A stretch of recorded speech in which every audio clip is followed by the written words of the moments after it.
Hello and welcome to the 15th session, I think, right?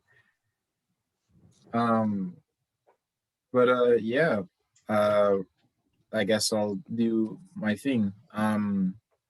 So today we have the full group, the full group currently, all the boys. We got Amor playing as Silas, Jack playing as no, I read his name there.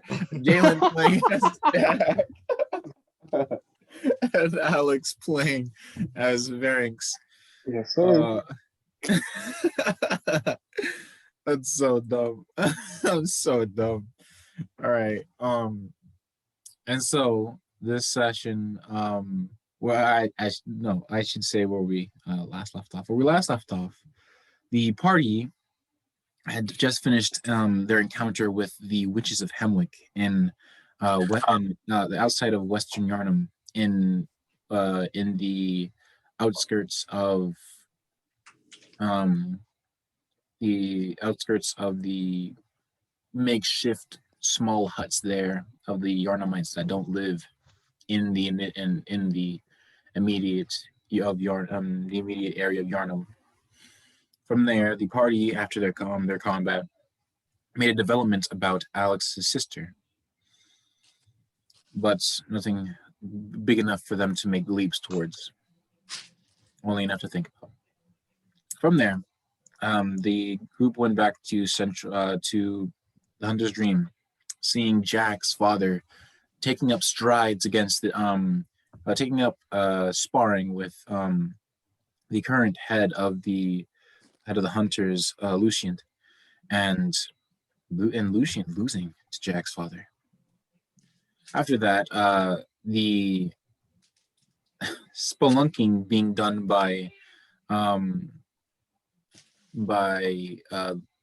Pippin and his group of allies after going into the Chalice dungeons bore fruit, with Pippin bringing back what seems to be a very old but powerful magical weapon that interests Varynx, as well as another weapon that seems much more on the newer side, the Warloot and the Death March, which are those two weapons.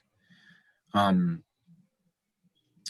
as well as finding two grenades of some kind and a strange trick weapon, which seems to be just a simple dagger that extends out into a short sword, which Sebastian took up for now.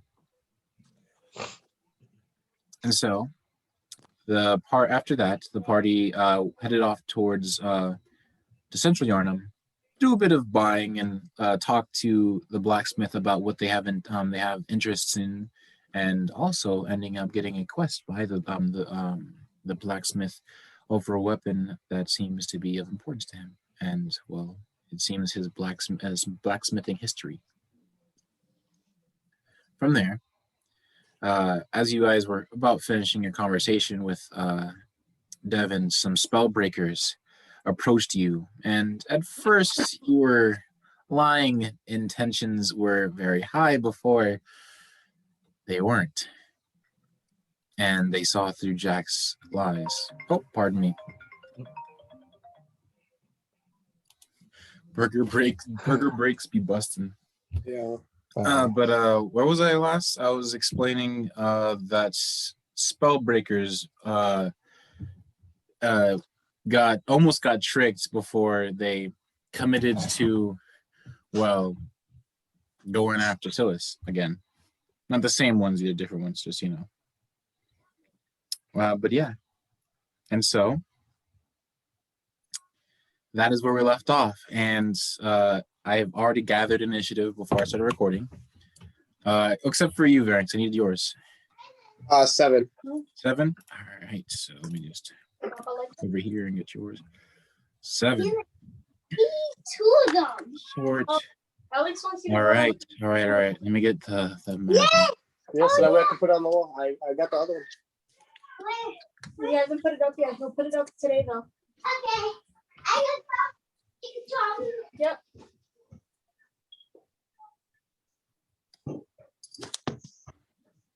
Damn, I was the first one to come up with that, and now y'all niggas just using it. You're Hey, welcome. what? Thank you. What? Wait, what happened? Yeah, same. I don't know what's going on. The drawing thing. Jalen says that to her a lot.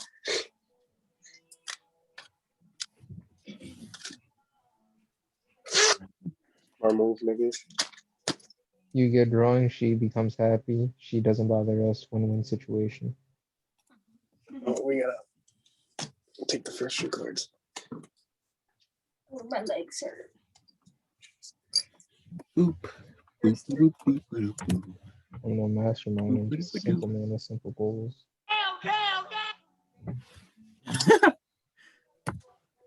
Easy clap.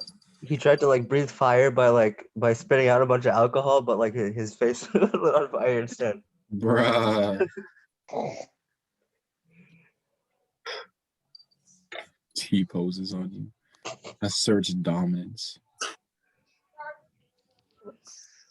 Gotta teach him to T pose at a young age. So Assert that dominance. Revo. With all of them? You get 3 new ones, but you have to keep the new ones.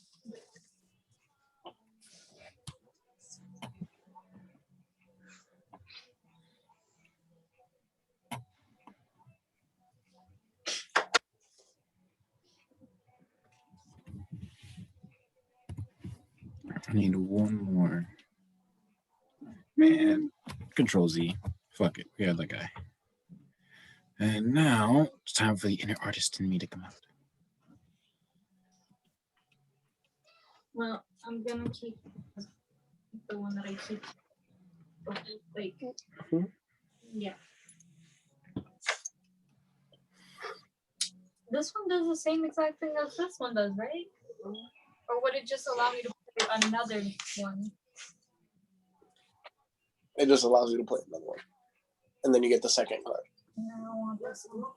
So you throw that one away. Is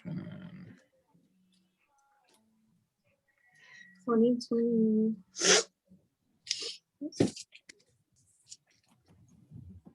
All right. Was that the worst week? I don't know how good was your week. I haven't told anyone with Sasha yesterday because she was being rude and I was the only nigga there. So I got mad and I was like, yo, like, I could just not be here. Oh, you could just be alone. I was like, you're leaving in 2 weeks. I was like, don't make this like a bad 2 weeks. That's all I said. Then I finished cleaning and then I left. Mom was mad at me because the house apparently wasn't clean on Thursday, and then she didn't talk to me Thursday or Friday. It's probably better that way. Better than her talking boo. She didn't even tell me why she was mad that whole time. I had to ask my dad today why she was mad. And I'm sitting there like, what? And I honestly thought she was upset because I didn't cook. I cooked like a few times that week, but I didn't cook every day. Right. But it's because I've been trying to catch up on schoolwork and trying to get my grade up.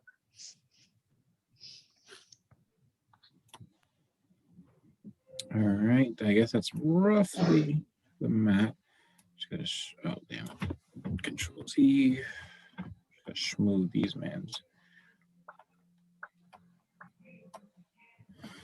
All right. And so, first on the initiative was Jack. Oh, I also need to move Silas to the rooftop. And Pharynx, which was much closer. Sebastian, I remember this. Pharynx was here. Jack moves forward. Sebastian was near my, what's his name's shop.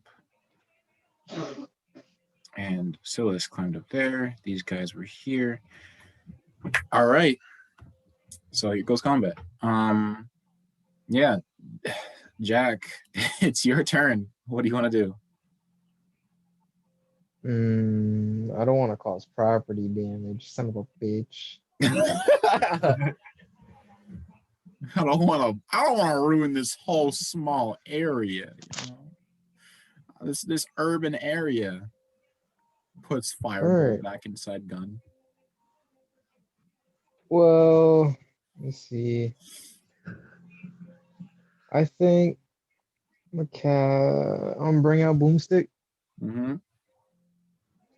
and use magic missile and upcast it. All right. Let me know. How many charges do you have currently? Because I remember you burned a lot of charges in the last fight, and still the same day. I only have 4 left. 4 left. All right. It was Raijin that I burned out completely. Oh yeah, because you upcasted lightning's what is it? Lightning bolt to max and shit. I only got 4 charges left with boomstick. So Mhm. what is it? Magic missile's a level 2 with 3 projectiles. I believe so. So I'll upcast it twice to use all 4 of the All right, charges. so I believe it it'll starts be, off with 3 and it 5. gains 1d4 plus 1 each time. So in total, that's 5. So 5d4 plus 5 is is what it is, and you can choose and disperse the amount of d4s as you see fit. But if you want to target one creature, yeah. Yeah, I'm a target green nigga. I don't like them. I'm gonna target it. So yes, you target this this hooded woman with black hair and these vein-like webbings of black lines in her flesh. All right. Oh shit. I mean it automatically hits, but she has a resistance to something. I don't remember what, so I gotta check that out.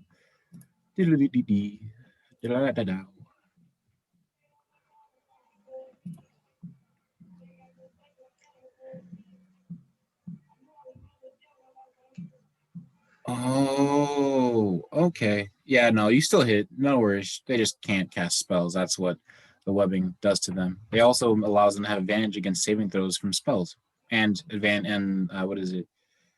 And against other magical effects. However, it cannot benefit from that. So, yep, go ahead. Let loose that damage on I guess this will be Spellbreaker number 2. I guess that makes sense. She takes 23 damage.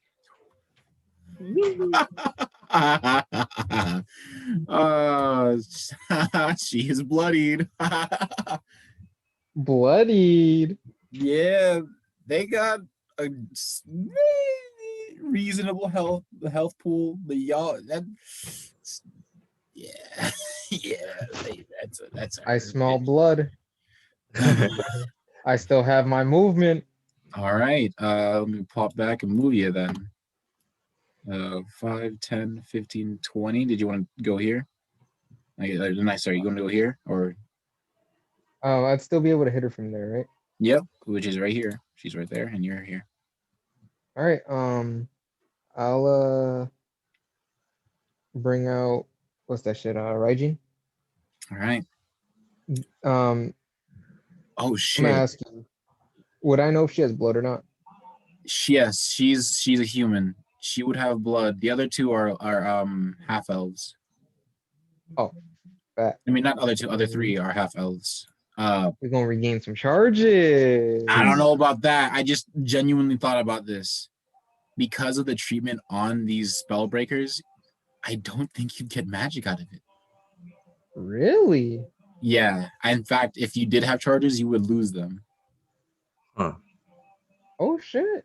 I guess like because their blood is like so fucked up from like non-magic. Yeah, the anti-magic treatment they have had, which is apparently the actual name of whatever the hell they did themselves. Bet. Well, I'ma still fuck them niggas up with Raijin just to spite them. True. All right. So I'm gonna go for my attack roll, and I'm doing the versatile thing for the D10. So I won't have Yarnum Spine in the other hand. All right. So it'll do a D8 of damage. I thought it's a D10. It's a D10 if you're using both hands. Yeah, that's what I'm doing. Oh, well, that's you. Oh, so you're putting it away. All right. Yeah, so after That's like a really, 19 plus 3. Okay. wow, that's ouch. Wait a minute. Does versatile proc great weapon fighting uh, since I'm gripping it with 2 hands or nah? yeah, no, because what is it? Yeah, actually, it would. Well, no, it's not. Is it a great weapon? It's a trick weapon right now. I think it would. I think it would. So that's a crit, right? Holy shit. So go ahead. What is your decision? Do you want to debuff or you want to maximize your damage? Well, if she's bloodied, I think I might as well maximize. All right, just to confirm in case you roll bad. All right. All right, so just a Voila. D10 plus 2. Okay. Go off, Jack. Yeah, I'm glad I maximized damage. Was it perfectly like a good portion of damage or something? No, Or did no, you roll no, low? it was very shit. It was very shit. Like the hearts. So that's 6 damage total. 6 damage total. What's that? Right, so let me just That's the the health of this enemy. Oh, the basketball hoop? And yes, she is on her last moments of life, but Oh, the fan. All right, I'll go for a transformation attack then. all right. Do note you won't have your reaction in there. 3 other enemies around you. That's fine. All right.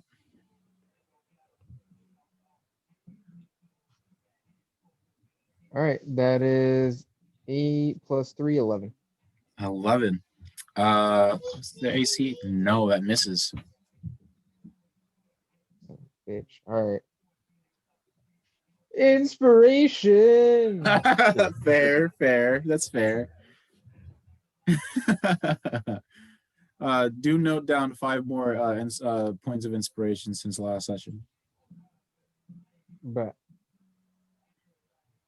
all right, that's 18 plus 3. Okay, that hits. Yes, that definitely hits. Okay, so I'll do my damage. 2d6 plus 2. She takes 9 damage. 9 damage. Yes, she falls to the ground, dead, or how like either dead or unconscious. It depends on how you're if you're going for the kill. What happened? I was asking if you're going for the kill or just knocking her out. I'll knock her out. So you can I should probably clarify because like when you're fighting monsters, that's fair. You just like you're going for the kill because they're either they're little monsters or big beasts or some shit that you're squabbling with. But you can choose to be like to actively attack a creature and non-lethally try to harm them. But just to knock them out, just bring that HP down to unconscious instead of death. All right. All right. So you just kind of like hit her with like you realize that what you could do, and you see how weak she just becomes after your entire barrage. You like flip the sword, you flip Wygene's to like the side where the there's that ornate design of the lightning and the clouds, and you just kind of boom in the side of her, and like on her side, she's kind of her eyes roll back and she lumps over the right where she stands. That's the end of my turn. All right. It would be her turn, but I guess in this case she has to roll a death saving throw. Wait, no, you didn't. No, you did it on non-lethally, so she does not have to roll a death saving throw in this case, technically. So yeah, she's just. Variant, it is your turn.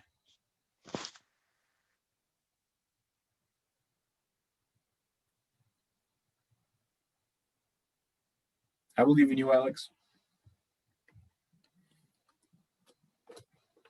Wait, it's my turn? Yeah. Yeah. It's your turn, man. I rolled a 7. Yeah. I'm telling you, the only two to roll decent was actually that one that he targeted, and Jack. Oh shit. Yeah, I was no, like, everyone else did really terrible in their rolls. okay. It's a four-way tie on for 7. Actually, I just looked and saw the four-way tie for 7. Wow. Okay. So I think what I'm going to do then, instead of what I originally planned. I don't think you have you guys haven't taken a long rest, so yeah, you guys do not have what's it called? You do not have your inspirations up. Yes, sir. So I was just going to get within range for the spear. All right. And I was going to do a stab. All right, so 5, 10, 15, 20, 25, more than enough. On the, let me check. The person to the left of where Jack just This guy? annihilated. Yeah. All right. So you go ahead and stab. Oh wait, no, you have new weapons. You have new weapons. No, I know I had to do weapons. I was gonna wait to use All right. I was saying that just to remind you. All right, so you're just gonna opt for what's it called your spear still. Yes, sir. All right, roll an attack roll and add a +1 to it, and if your attack lands, you'd also get the +1 to damage. 15. 15 just misses. Oof. And I don't have a bonus action this turn, so that's the end of my attack. All right, that's your turn, and it's now Sebastian's turn. 5, 10, 15, 20, 25, 30. Yeah. Hey. Sebastian's schmoving. Oh. And the boy is gonna do his thing. Oh, he can't use his fucking blood. He can't use his blood encase. He's burned all of his fucking hit dice. Oh shit. Yeah. Even if he takes a long rest, he's not gonna heal anymore. We Oh, no, burned actually, if he doesn't take a short even if he takes a short rest, he's not gonna get any healing right now. So Sebastian's going to make 2 attacks. Yeah, that's about right. He got a 18 and his second attack completely misses. Oh shit, because of his I know exactly what he's gonna do. He's gonna raise his Ember Blast and he's going to fire at this figure.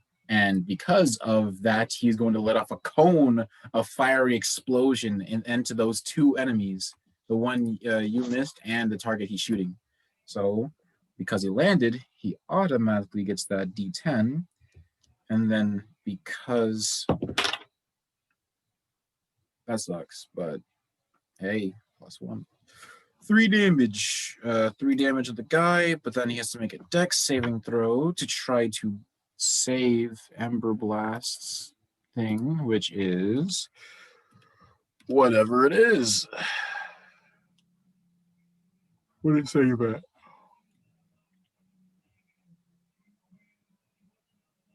Oh, if it's within melee range, you deal an extra 2d4 fire damage.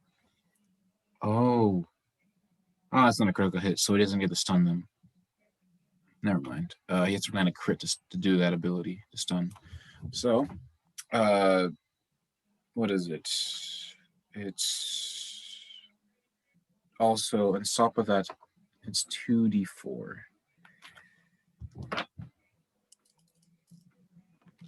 Which is not a lot of damage as well. So +1, 3, 6. Even though he could have gone, so he was literally right next to the 10. So that's an L. I apply damage to number 4. Because he didn't land a crit, he doesn't get to do that stunning thing to him and the other guy. And he dealt 6 damage. So it's all right. And that's his first attack. Second attack. Actually, no, he did miss his second attack. This is No, he's not gonna transformation attack. He has way too low of an AC because of something. I don't remember what his AC is so low. Oh, he doesn't have anything upping his AC at all. Like you guys. So, yeah. That is Sebastian's turn as he fires off Ember Blast twice, and one going far too wide off to the right, and another going off and hitting into the guy, releasing flames into his face from the end of this fire-lit barrel. And so, that's Sebastian's turn. It is now Spellbreaker 1's turn, as he then moves over to Sebastian. No, not Sebastian. Actually, he has a target. He's gonna, instead of, he's not gonna move there. He's gonna go from 5 outside of your range. 10, 15, 20, 25, 30. That's his maximum movement. And what does he have on him for attacks? Does he have anything ranged? I think he can throw a weapon if he needs to. He has a hand crossbow. Morning Star. I can paste.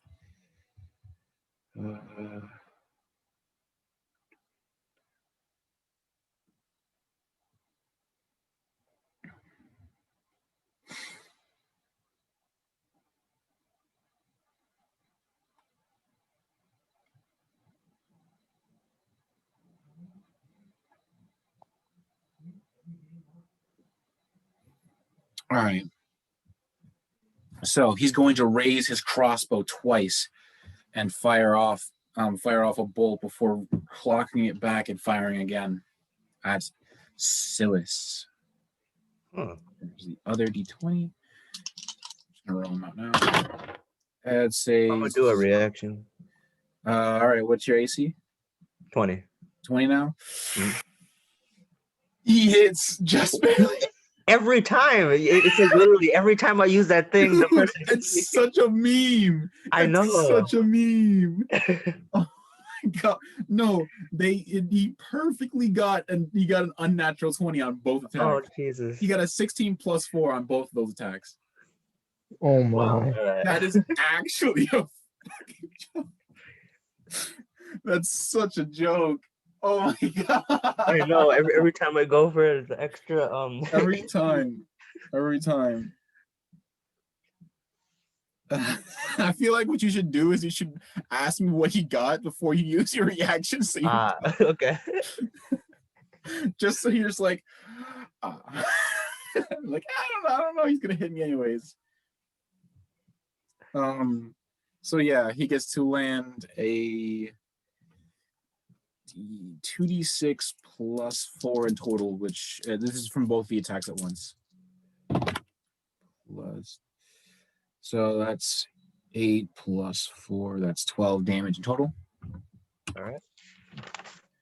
I'm just gonna edit that on my end. 12 damage to Silas. And just so you guys know, your health has not been like maximized since last time. So you guys have like kind of been moving around and shit, especially after that last combo where you kind of just like, you're roughed up, but you're not dead. So that was 12 damage. If I'm correct, Silas, you're at 37, right? Just to make sure that we're on the same page. Mm-hmm. All right, cool. So that is his turn, but the others are already in combat and they're not going to, they're going to keep trying to distract. So let me just go back to just make sure on the map things are going as they are.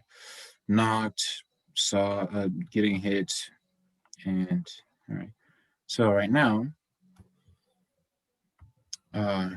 number 2 is down, and initiative, it is number 3's turn. Number 3 is going to make his 2 attacks on Jack. Nothing. Nah.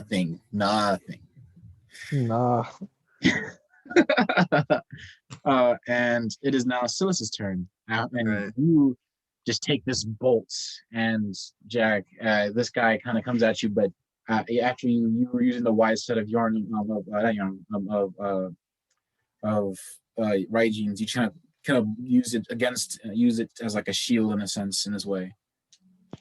All right, I'm going to respond by shooting 4 Eldritch Blasts at him.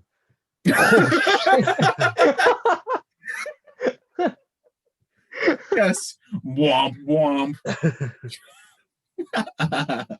Go ahead and attack. All right.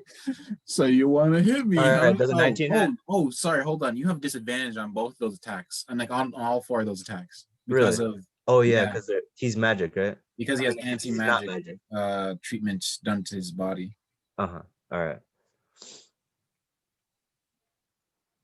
Does an 11 hit? No, All right. I'm gonna just say because like I kind of unintentionally explained that I said that their AC is 16. Okay. So let me know if anything beats a 16 from those disadvantage rolls. A natural 20. Was that? Is that from the disadvantage? No. That's Okay. This is. That'd be crazy if you got double 20s. Oh yeah, that would be awesome. Well, I mean, I've a natural 20 and an unnatural 20. Hey, that's 20 still at 20. Am I right? Yeah. All right. Jesus. Yo, so some of these rolls be like, pew, pew, pew. All right. Let me roll damage then. Ooh. I feel like my light that I use for my to like show my face better and while we're recording makes me like somehow tired because of like the several weeks that I would stay up late, have this light on that would keep me awake. Then I'd be just sitting here doing classwork. At least I can make more maps. Let's next week I have nothing, bro. All right. Max. Well, total damage 22. 22. All right. From all the God attacks. damn. That's how we do. That's how we do. So that was Spellbreaker And 1. I still have movement, right? Yep. So 2 off of this is 1 off. Okay. Yeah, you still have movement, and you are on a rooftop. To be exact, I believe you win up your movement speed as like a opening action to like them figuring it out. All right, I'm gonna move out of his range. All right, so you're just gonna step back out of sight. Oh, technically you have. I'll go 2 forward. You're gonna do 2 forward. All right. Yeah, because then he's gonna have to like shoot upwards, and like he's next to a wall. So Like here, or just like here. No, just straight. Just straight. Yep. Yeah, he cannot see you actually. And also just so you know, you're over. This is I should clarify. This is a tent. This is things. This is Blacksmith Devon's town tent that you just kind of hopped onto now. Okay. All right. So if you make I'll be careful. Yeah, I was gonna say if you go to make like movement now at this point at the end of your turn. I mean not the end of the turn. If on your next turn, it will have to be half of your movement. Okay. Because you're on, loose, like stable but not meant to be walked on drapes, essentially. All right. So that's my turn. All right. So actually he can still shoot you, but he has to know that you're there. All he does, so he can still technically hit you if you wanted to move another way instead. Because this is like clothing, so he could still shoot through the cloth. All right. Well, I still have movement to go further. If you want, you can like commit to going here. Sure. Yeah. All right. So yeah, that was what from here 5, 10, 15, 20. Yeah. Yeah. All right. So yeah, that is your turn. And it is now. Why do I have Discord open? It is now the 4th Spellbreaker's turn, and he is squabbling with Varynx. Actually, Sebastian got a good shot, and he's going to focus Sebastian. And he's made 2 attacks, and with is what is the question? With his Morning Star, which is a +4. Wow, those both hit. Okay. 2d 1d8 +2. 1d8 +2, and then yeah, so it's basically it's 2d8 +4. Where's my other d8? No, there it is.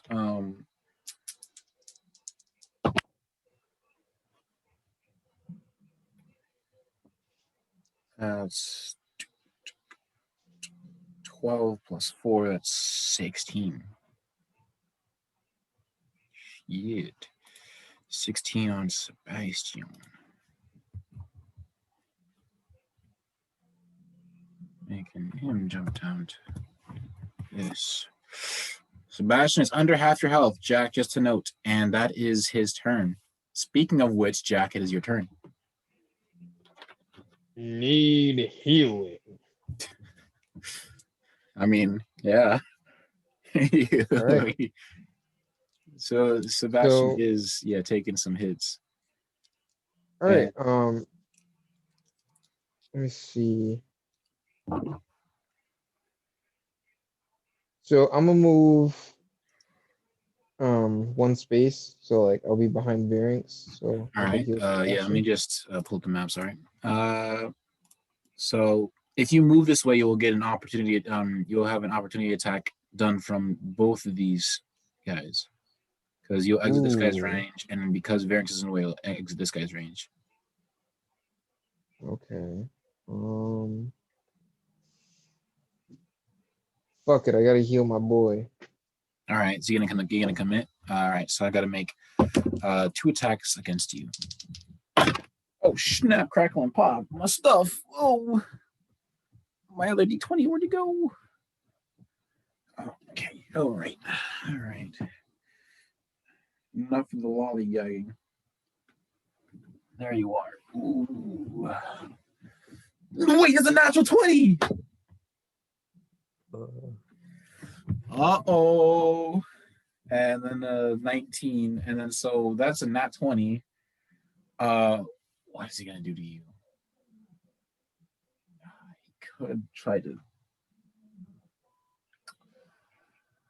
Where'd he go?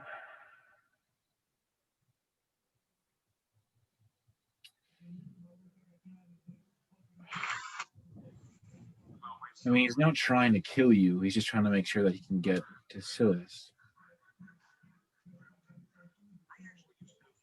So that means he's probably going to want you to stay where you are.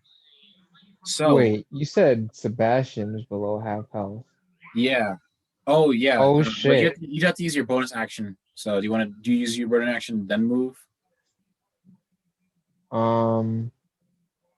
Would I be able to use one of my actions or attacks to heal him, or? To heal Sebastian? Yeah. Well, you just got both of your attacks are landing, so I need to roll damage on you. Yeah, go ahead. So this is going to be double damaged, but actually no, that's not going to be double damaged. You're going to take flat damage, but he's going to on purpose attack your the back of your leg, stopping and making you have 0 movement for the rest of this turn. So that is 3 + 2. That's 5 damage on you. So let me just add that 5 damage, and then 5 damage, and then 8 + 2 is 10. So 15 damage in total on you. Yeah. Meaning you are at 17 HP. Okay. All right.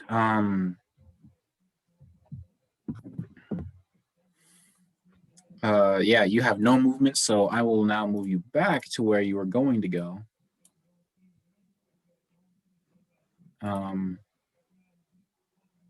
And the other attack landed. So yeah, both of the attacks land. You don't have movement for however long until that is fixed. So unless you want to use a bonus action to heal that wound and then use an attack to try to heal Sebastian. Or you're going to try to use your bonus action to summon your spirit or something like that. I will use my bonus action to summon my spirit. All right. And because of the current state of Sebastian, your spirit will come out as a full-grown tiger and will commence them to have to roll for their fear against you. The Roll DC is for 14. the save is a 14. Yeah. All right. So this fellow succeed. No, this one fails. So number 3 fails and number 4 succeeds. So All right. let me just.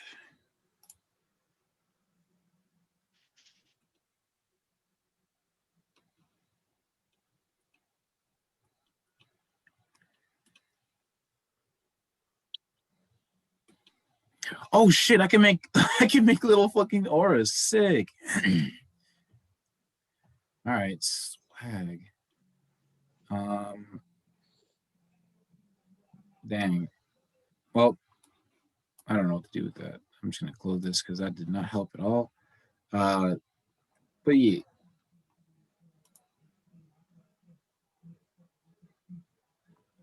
Right.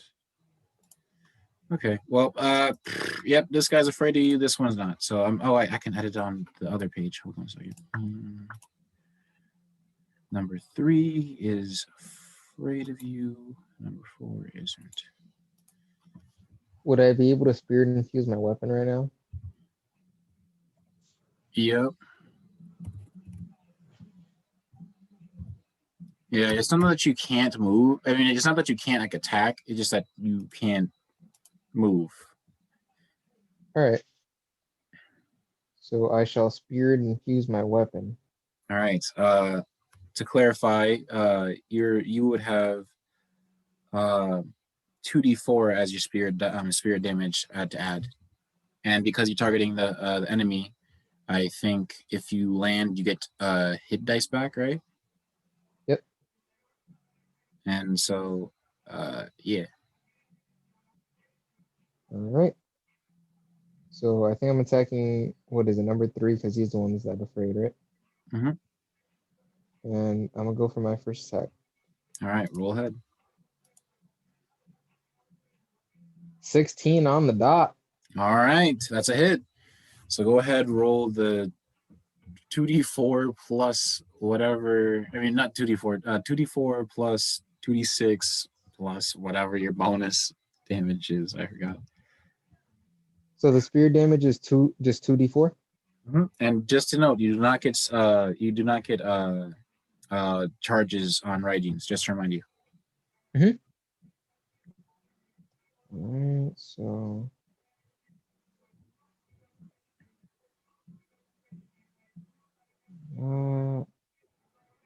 plus. So that's 14 damage. 14 damage. All right.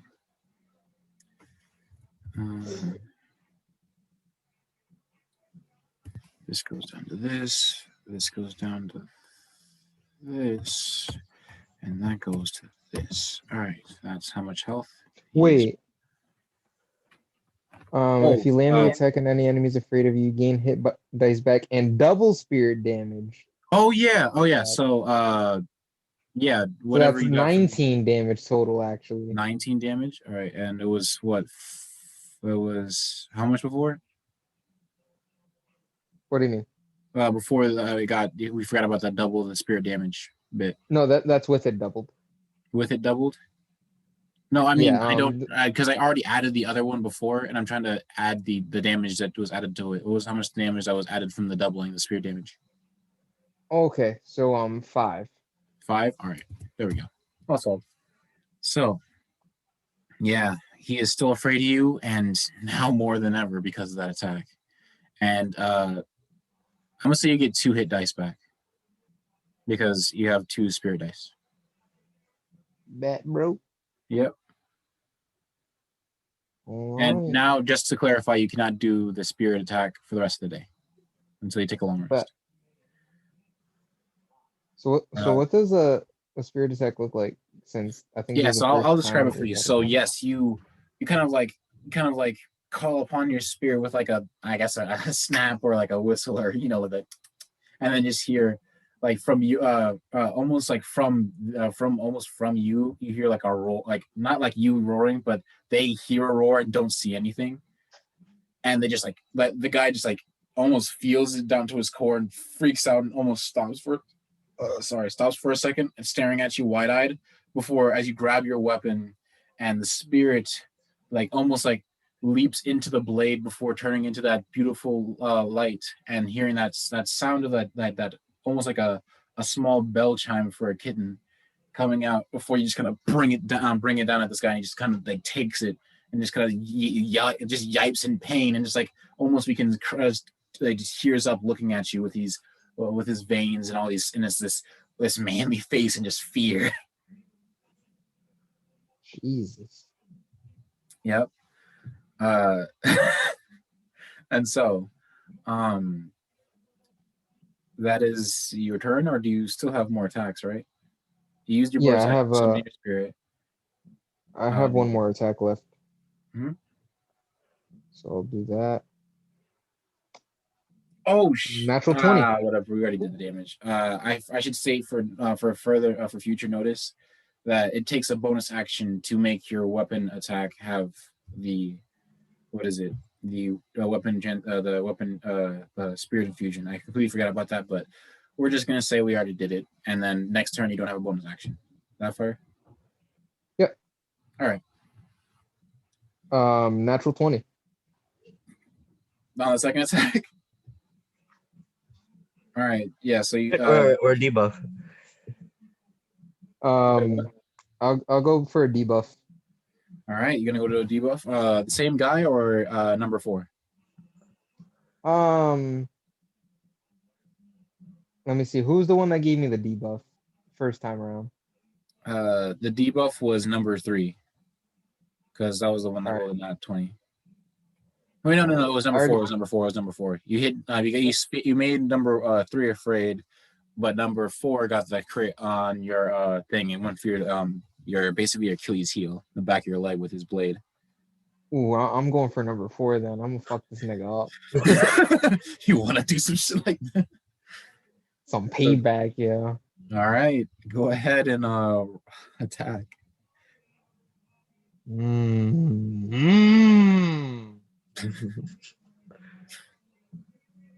All right. So That's what is the 10 debuff that you want to do? damage. Did you want to wreck his movement? Did you want to land an attack like on his neck and head to make other attacks of advantage on him, or did you want to have or did you want to take a limb off, like an arm or a leg? Could I go for like his eyes, giving Oh, him you're like gonna blind him? disadvantage Yeah, on you can do that. Yeah, you can do that. I forgot about that. him making attack rolls or something? Yeah, so you're gonna make him blind? Yeah. Yeah, so all right. So the attack lands. How much damage did you do? 10. 10. All right. And so you kind of with Raijine's, you just kind of like in his eye with the butt end of Raijin into his eye, and you just hear like a splat and a scream out of this guy. You just kind of like fadoosh fata to this guy after landing that attack previously. So you just hear this guy as he gets crumbled by the blade, and then the other guy just kind of like from that movement, you almost like with it just kind of hit this guy in the eye, and you see him just like as like his eye, like he's like he got right into his eyes, and he's blinded. All right. To finish my turn, I just stare at variants. I love that. This is gonna be a thing for the rest of the campaign. Hell yeah. He literally got a crit in the last time after I stared at him.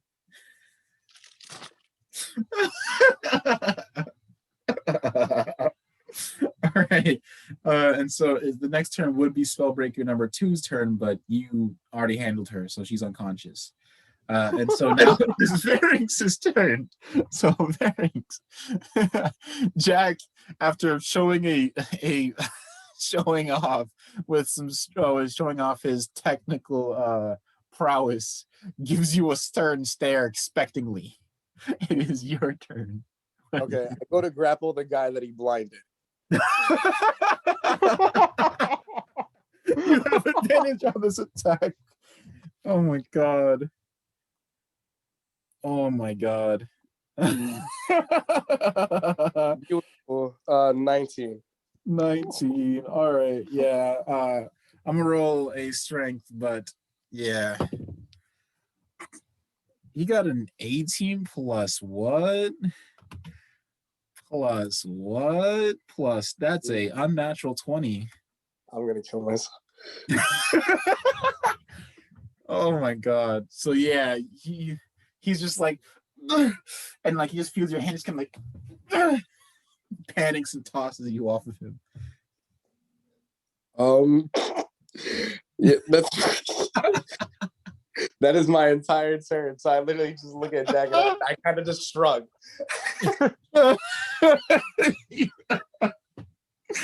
You just look at him just like, Hey man, I tried. Like, I don't know, bro. He pushed me off. All right. Next on the initiative, it is Sebastian's turn. Oh my god, that's so funny. I'm not gonna get over that look after just saucing him and then just knocks you off. Sebastian, he has taken damage,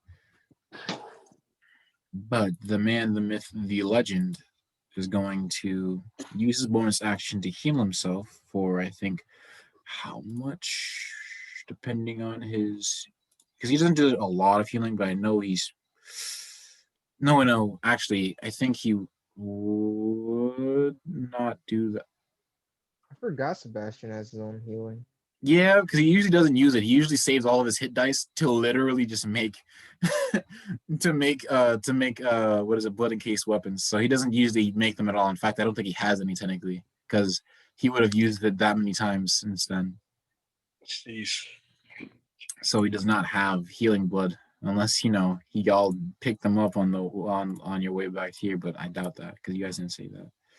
So I know exactly what Sebastian is going to do. Sebastian,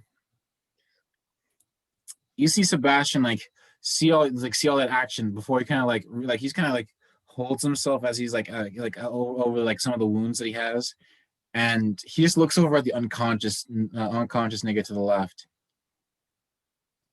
Oh.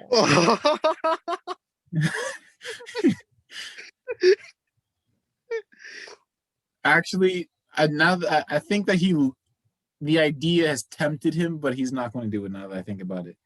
Damn. Unless things get desperate, he's going to do that. He's going to just keep that. He's going to keep that on the plate unintentional. Like, that's a joke. Oh my god, I didn't even mean to make a fucking eating joke. Jesus Christ. Grinning revenant niggas.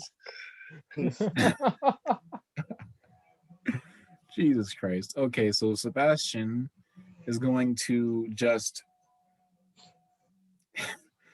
What is it? Number 4 is blinded, right? Yes, sir. Yeah. I just needed to write down that debuff. You take my leg, nigga, I'm gonna take your eyes. Shit. So what's Sebastian gonna do? All right, yes, I know what Sebastian's gonna do. Hold up. Sebastian is going to. He's gonna take a deep breath and just he's gonna pull out his what is it called? Crimson Right, and just keep going at this thing. At this guy. That's terrible. Oh no.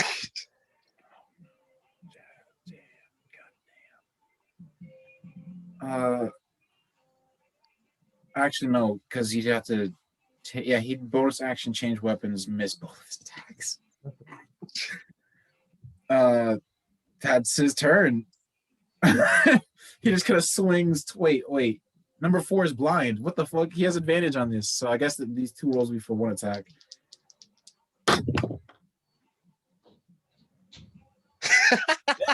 Oh, Jesus Christ. All right. That's Sebastian's turn. It is number 3. I turn to Sebastian. I just say, utter 2 words. Felt that.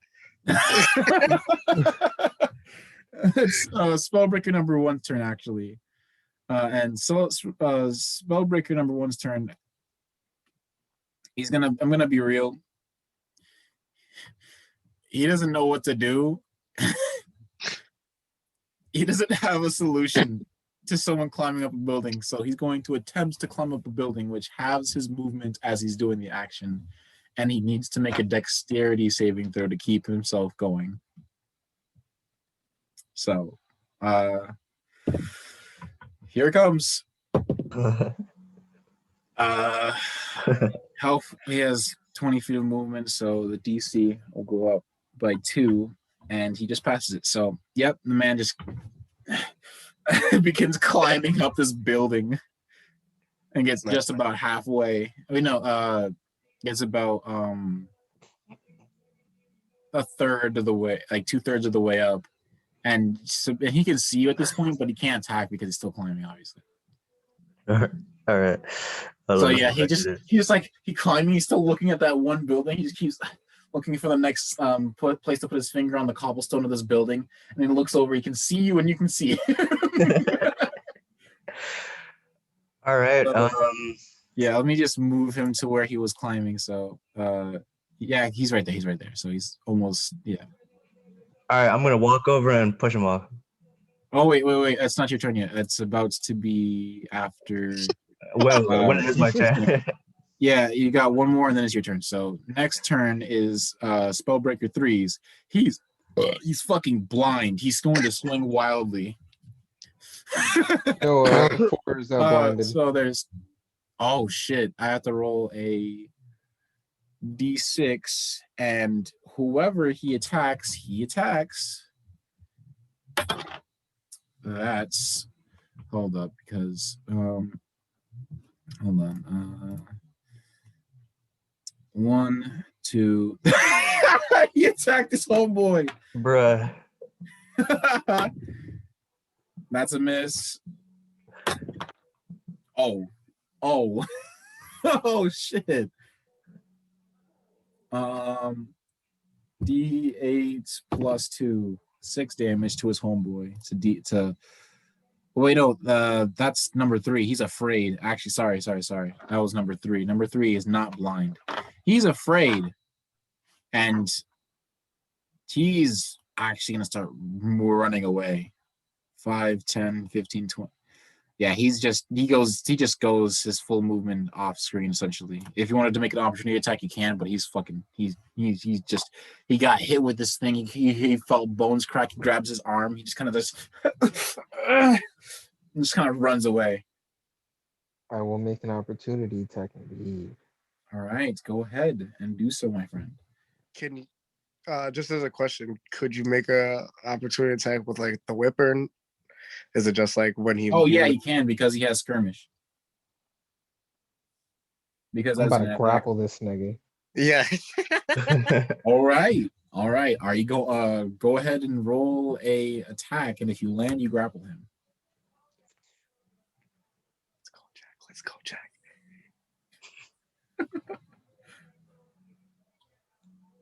Unnatural 20. Let's go. Okay. Yo, so he just turns. He like grabs. He still has a sword in the hand that that got like on the side. That's like that felt the bone. He just grabs it. He just turns and then just like just panics in your grasp of your whip. Beautiful. All right, that's his turn now that he's grappled. Yep. So now he's afraid of you and grappled.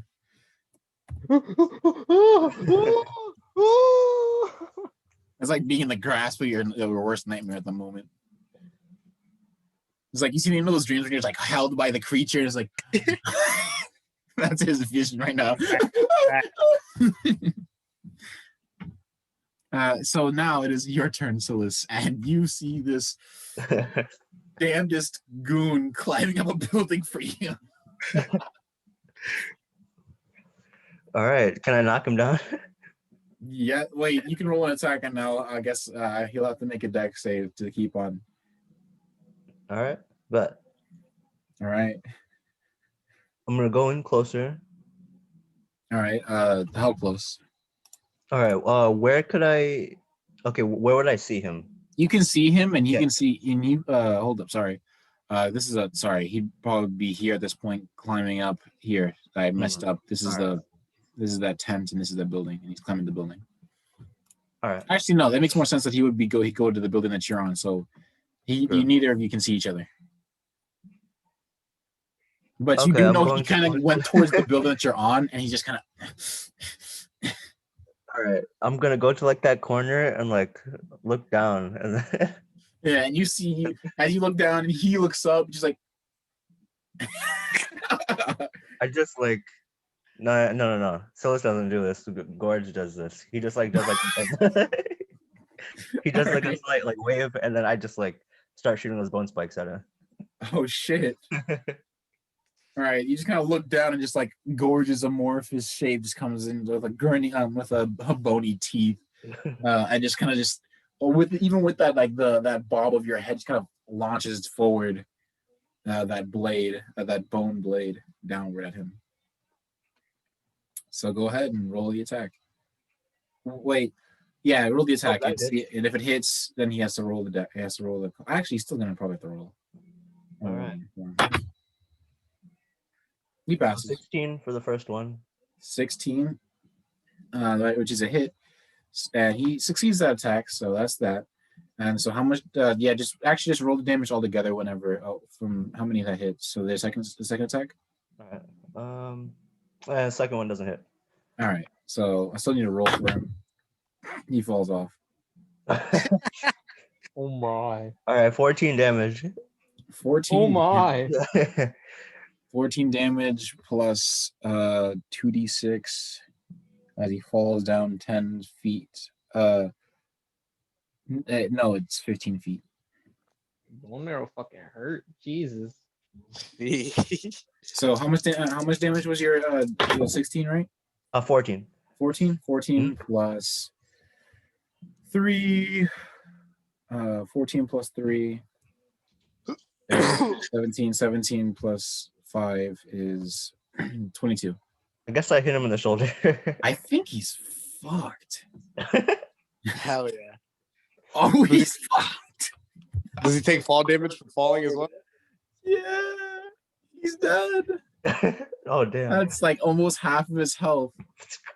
That's over more than half of his health, and he's unconscious. Like you knocked him unconscious with the bone with the first hit. Yeah. He held his grip, but as he threw the second one, he lost grip from the from like just trying to move with that arm that damaged arm, and just like before just like losing consciousness and landing on like his fucking back.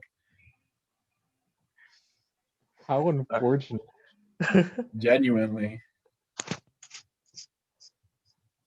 Yeah, so that guy is out, and Alright. it is now Spellbreaker 4's turn. Now's the random roll. All right, I'm gonna roll 2d6s actually, just to see the attack's direction. Yeah, he's attacking his. Oh, hold up. I should recheck the map. So he's here. One. Oh wait, no, I need to roll D. There's 4 options, so I can just roll a D4. 2. So, Jack, you're getting attacked. As this. Oh wait, he has to also make that attack with disadvantage too. Basically, it's a crit. You would have got it. You got if you. You think I didn't roll that for a second attack? 15. No, 15. You got like. Nah, he doesn't hit. Oh my! He almost got a natural 20 again. Holy fuck. Damn. 13 This plus man's swinging wildly. 15 plus thing. You got your AC, your base AC is 18, right? Yep. He misses. All right, he misses. So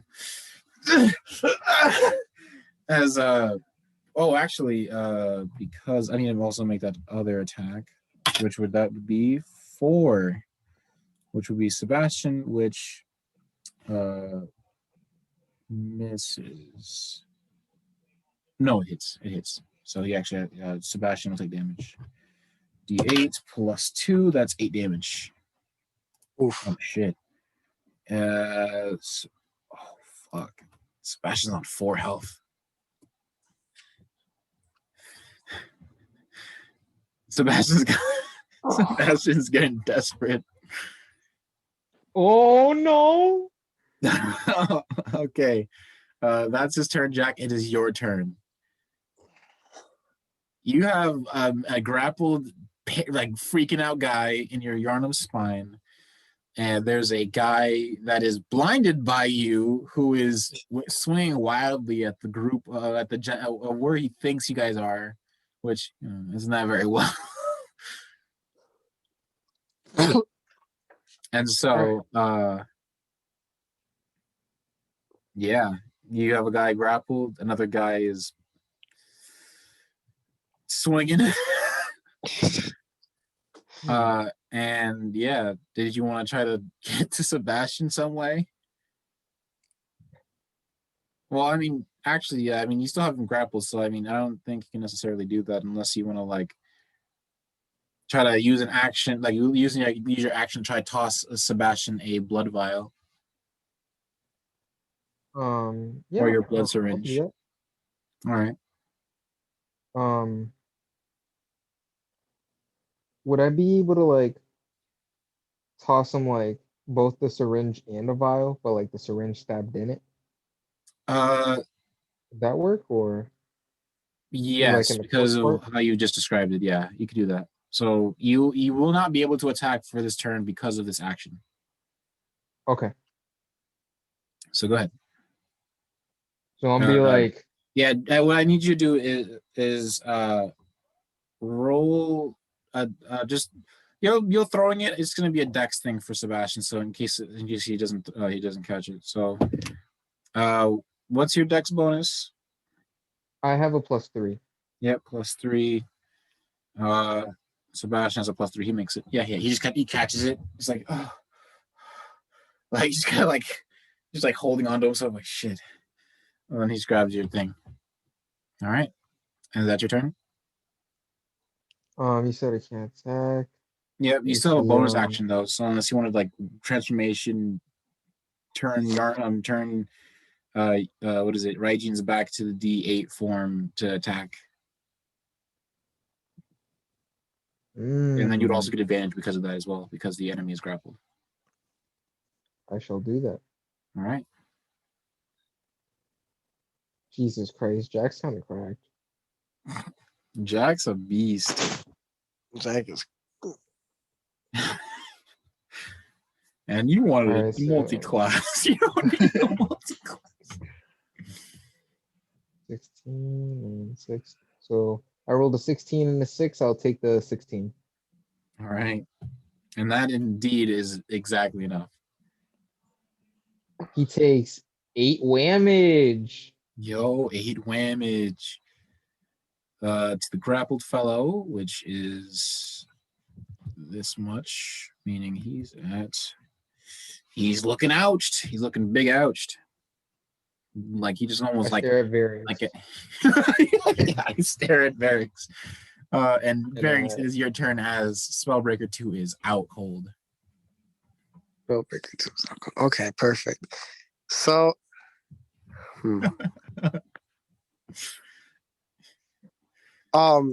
what is it? How healed up is Sebastian?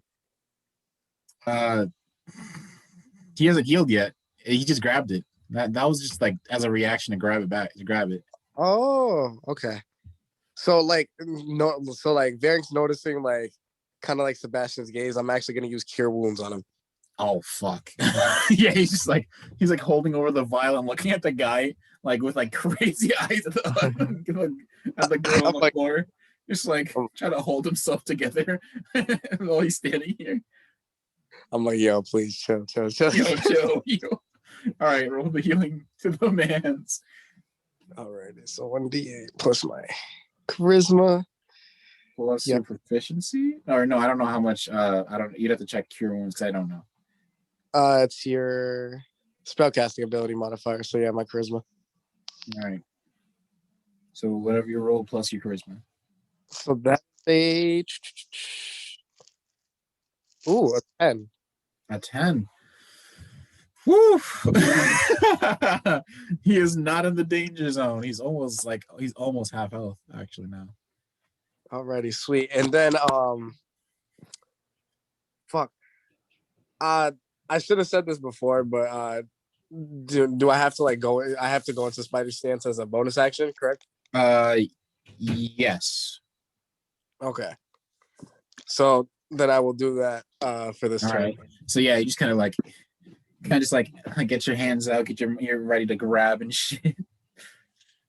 And now, as if you're going to go with the blind guy, right, to get advantage. What is it? The grapple guy. Grapple. Yes. All right. So you're gonna hell yeah. That's like what, 3d4 now. Yeah, 3d4. And then wasn't there like something else that you get for like spider style when they're grappled? I think I get advantage. Give me 1 second. There's something else. I feel like there's something else. Hold on, I can pull up my end too. Does it add an extra damage die? Maybe. Might even up the damage. Oh, I can move that. I can move them or make it an unarmed strike, which is what I'm doing. Yeah. But that's when you're grappling something, but it's already grappled, so you're just more of like. You're about to just wham them. All right.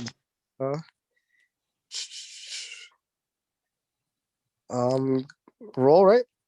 Yep. Go ahead and roll the attack with advantage, and then up your add the 3d4, and I can use 3d4 for the damage if you land.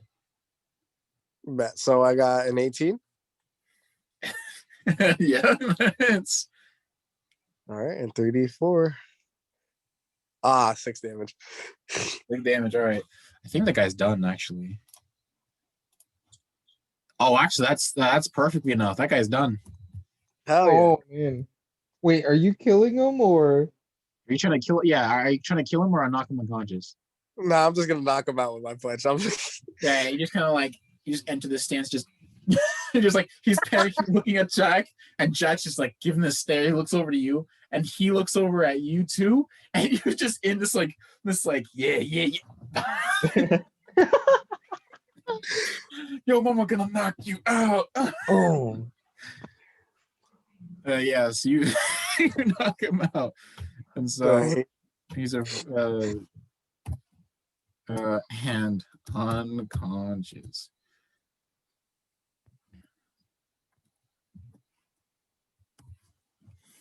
Yo, mama gonna knock you out. I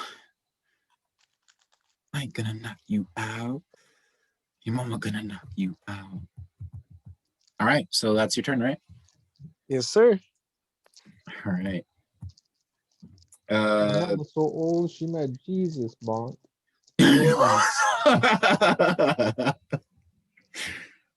Oh man. Sebastian is gonna what is it? He's going to use your blood vial, which I believe is what's the healing? Yeah, actually you just roll a healing and double it and so forth. I'm just gonna add the numbers. Healing. Need healing. I need healing. He heals for 20. Sheesh. He is full health. Hell yeah. Sebastian only has 31 health, and he was already like halfway, so. Can I high five back, or is that an action? I mean, he didn't heal him. He just handed it off. Sebastian did the healing. But Sebastian, you see him just like take a deep breath as like the scabs on like as you almost see like the blood over his clothing just kind of scab over before it like you see it just like he just kind of like fixes his clothing before like now there's like a blood scab stuck onto his clothing at the moment. But he's like he's just taking a deep breath, consoling himself at the moment. Couldn't let the Yeah, kid get but dead. yeah, that's Sebastian's turn to use that bonus action. And Sebastian is unconscious. Sebastian is going to like grapple this guy and so he's gonna first need to grapple. And he has advantage and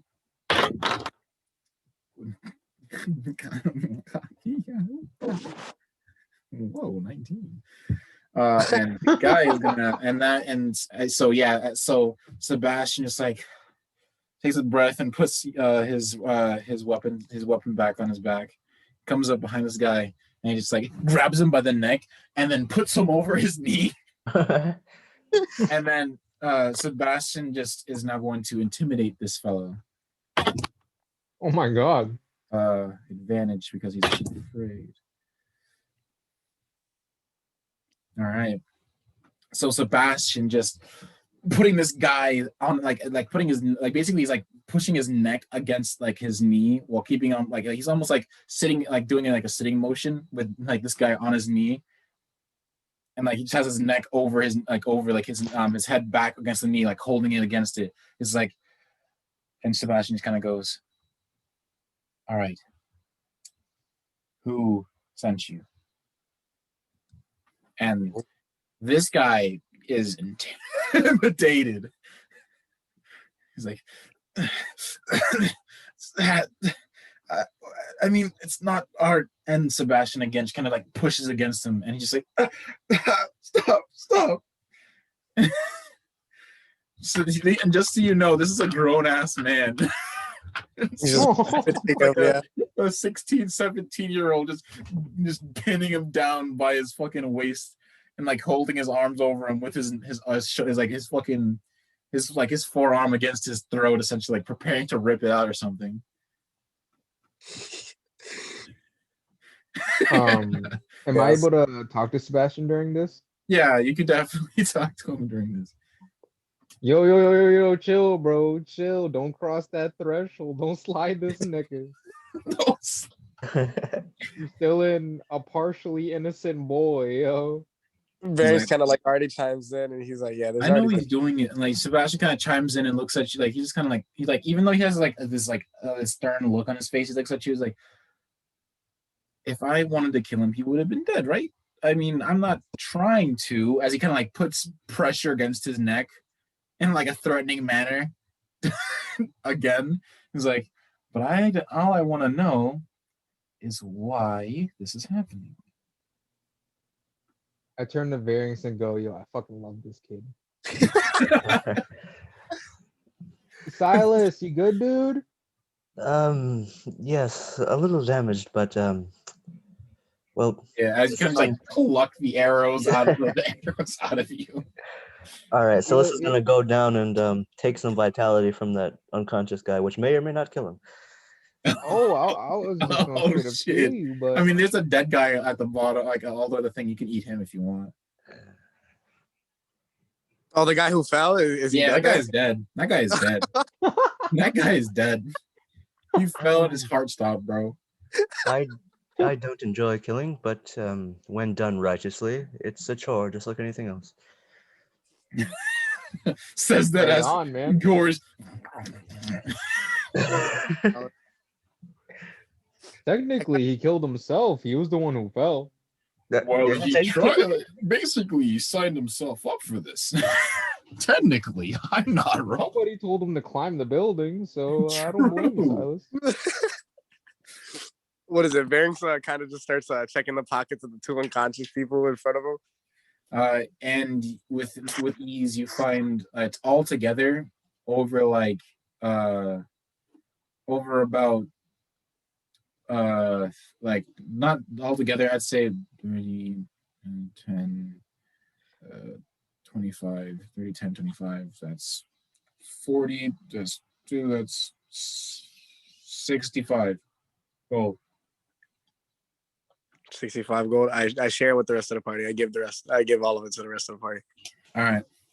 But as like Sebastian continues his his interrogation, the guy says, as like he's like obviously going against us, like, no, that's all. And he like lets go of it.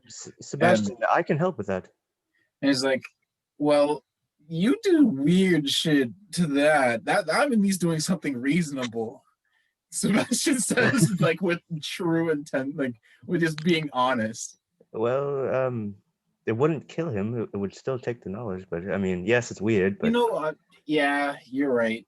You're gonna not like this. And he kind of like picks him up and like holds his arms and just kind of like, don't do it. Just like looking away. all right. Silas walks up to him, puts his arm up. Tell me what you know, all of it. and then you see the tendrils come out of his fingers and up his nose. He's like as What is it? Very isn't kind it of like several rolls he needs to make or something? Isn't that Very like a kind of constitution like- roll he needs to make?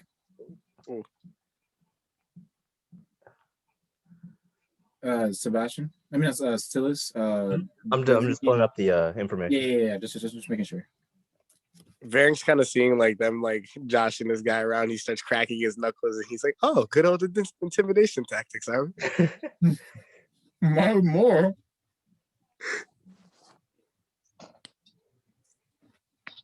Give me a moment.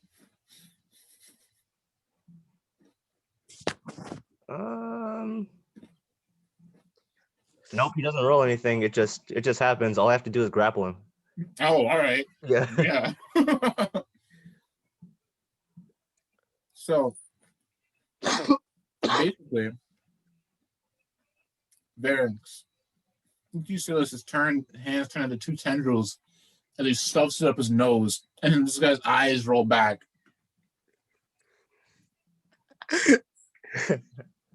Oh my god. I kind of just stop, like Varing's just stops when like his hands have cracked. He's like, no fun. Oh. Now let me just finish this. Hmm? A little bit more. Absolutely. It varies. Whatever's most efficient, dude. I Did you even suppose. hear Sebastian go, ugh? I was like, what's up with the guy? Shouldn't Hey, we? Shouldn't we bring in the rest for? Yeah, I can grab the lady over there. Silas, is there still some of that body left? I'd like to get some samples of their blood since they got the anti-magic wahoos. Oh yes. He should be alive, still barely, but Barely. alive. All right, so I'm going to explain the information that you're absorbing. Mhm. So, in a flash of memories that you've experienced as you've unintentionally done before, you begin pulling through all these memories of, at first, just him and his buddies at a bar, then like his captain coming in. He's like, some rich assholes, and like just like it just kind of like you kind of stop on this before you start seeing it's just this. Like almost like screens, like images, and then like just moments of like interaction and saying words and shit. So you just kind of see this guy like walking with his hands on his hips and like, all right, ass wipes. We got some fancy we got some money coming in from Yarnum. Those guys, the guys paying us, the school of whatever it is. We're getting paid. We got to look for some fancy magic boy. And then like he's kind of like scratchy, like in this next scene he's like scratching his head. He's like, I didn't really get that much information. All they know is that he's magical, and that we're the guys for it. And then like this the person that you are taking this information from kind of chimes in like, well, yeah, it's literally in the name. He's like, asswipe. Did you want toilet scrubbing duty instead of getting money? and then the memory basically ends as you've gotten the information you wanted. All right. So as I was hearing or seeing all that, I was relaying it as it Yeah. was happening. So yeah. Jeez. So this school is becoming more of a problem for us, huh? Seems like they really want you, Cyrus. Yes, I don't want them. Well, Yeah. what are we going to do with these prisoners? Actually, they I think I have a bit of an idea. No, yeah. Yeah, go ahead. What do you got idea?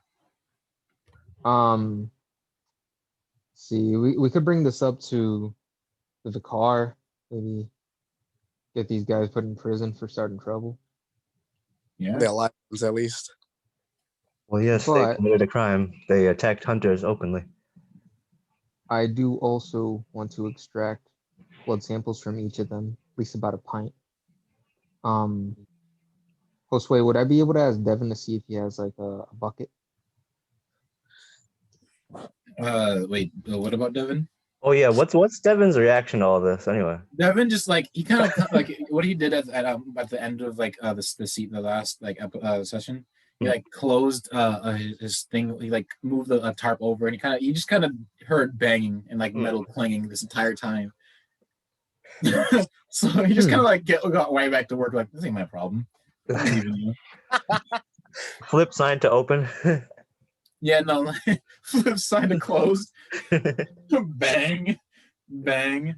And as he kind of hears you guys all talking, kind of like you just see this hand pop out and turn it to open, and it's kind of just good. And he goes back in. All right. He's like, good. Didn't want y'all dead. Pops back in. I think as Jack, I'm gonna just yell, anybody got a bucket? All right. It's like you kind of saying this out loud, but like, what's the name? The powder kegs kind of come over, like a few powder kegs that were outside the place, which is now that's turned out of that the church workshop, which is now dubbed the powder keg workshop. Like it's like almost like covered over the small something they made. It just says powder kegs instead of like church. And so you just see a few powder kegs kind of walk up, like, what's the commotion? Well, we got some spellbreakers here who were outright attacking us hunters in the middle of our city. So we dealt with the business. And now I just need a couple buckets to get some blood samples from these guys. I don't know if you guys see my garbs. Blood church. He kind of like looks at you like, you damn church hunters are fucking weird. Well, and he says it under his breath, but you can hear it clear. He's like, oi, Pebbles, get the fucking man a bucket. I don't want to watch this stuff, but Get me two. Joke. I say this jokingly. he's like, he just looks at you like, trying to kill him? He's like, Only a little bit. Not unless we have to. Sebastian just kind of like, yeah, so should we tell the vicar? And he kind of looks at you, Varynx. Didn't you like send a message to Pippin? Couldn't you send one to Jack's mom? Ooh. My only question would be, could I? Because I've already used 3 level 3 spells today. Ooh, no, you can't. Well, you can upcast if you want to, but it doesn't give you any benefits. I don't believe. You have 4th level spell slots? Oh no, he doesn't. We could short rest. Oh yeah, you guys can short rest. Oh, I don't know if they give him back his spells that way. You guys might have to find a spot and long rest. Give me a moment. Yep. Could we hit the Vic? Oh, the recording is back up. All right. So what was the question again? Don't the combat spirits get a D6 or 8 of spirit damage? Yeah, I think it's a D6. Well, because yours, I believe, is it's a special and a utility spell. No, Spirit. it's a combat utility. Yeah, you get 2d4. while a combat spirit that's plus something else would be a D6 plus a D4. No, that's what I'm saying, Josue. Mine's a combat utility, not special utility. Oh, is it? I thought it was I thought it was a special because it was that condition. Because you don't get something, you don't get a huge benefit in fighting. You have to wait till half your spirit is up. I'm pretty sure it's a spirit, a special in the utility. At first we said combat utility, but if because of the condition because of the becomes condition, a special utility, that's fine. Yeah, it's a I was just a little confused. Yeah, it was a special utility. All right. But yeah, that's so yeah, as you wanted to do, you just kind of grab this guy. You grab this this guy that's now hacking up, just spitting in loogies after getting his some of his blood taken and now into a bucket, and you just kind of like grab him, put his head downward, just gonna hammer him in the back of the head, and he's gonna just falls limp and like with on the scruff of his collar. Jesus. I mean, that's what he said he wanted to do. Fuck, nigga, Alex is whomped on that nigga. I mean, at least it wasn't like the elbow. That sounds like way more painful. Fair. Oh, I'm just trying to get them unconscious so we can take them. It's easier if they're sleeping. True. Has Sebastian given me back my syringe yet? Oh yeah, no. Sebastian is like, yeah. After like he didn't do it initially because like he was interrogating, but yeah, he would have definitely given it over to you. All right. I'm gonna also continue to draw as much blood as I can without killing the other two. Just so you know, Sebastian would give you his syringe to do that because, well, to be fair, your magical syringe would automatically turn it to healing blood of one of the 3 types that you have ritually prepared. Oh, right. So just to keep like that continuity straight. Okay. All right. So yeah, you just clean it. You just begin taking their blood. Yep, and you mixed 4 random people's blood together. Yay! Into one pail. Did you want to, as you guys are traveling to the Vicar to, handle these guys? Did you want to did you want to keep working on the blood, see what's the difference? Well, considering how I have the pail in my hand, would it be kind of like, would it just be me looking at it, or like would I actually be using alchemist supplies? Wait, what?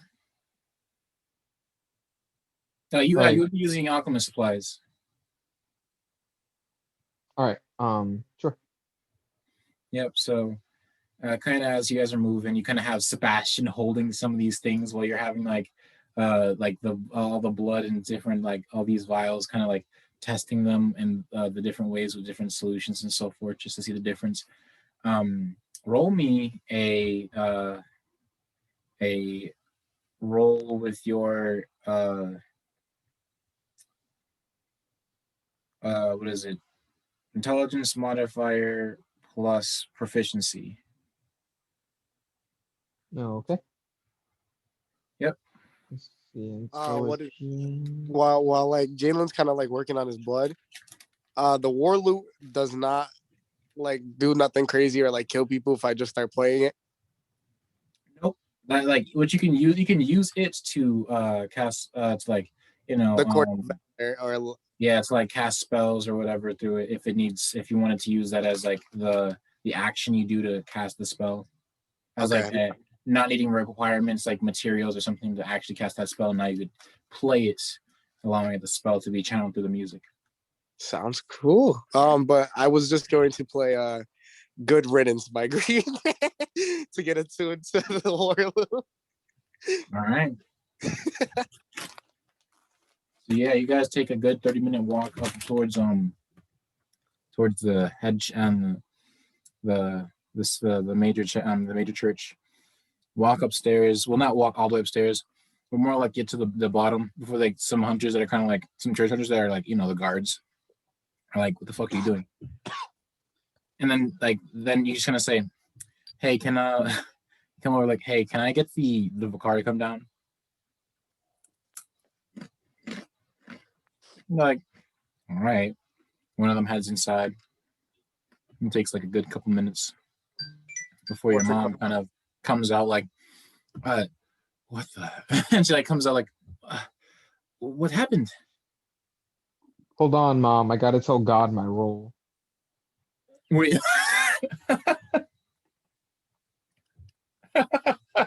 Wall breaks. Oh, okay.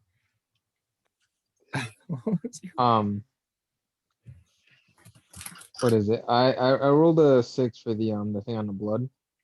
Like, well, 3 + 3 is 6 total. Could I use inspiration on that? Yeah, To you reroll it? can.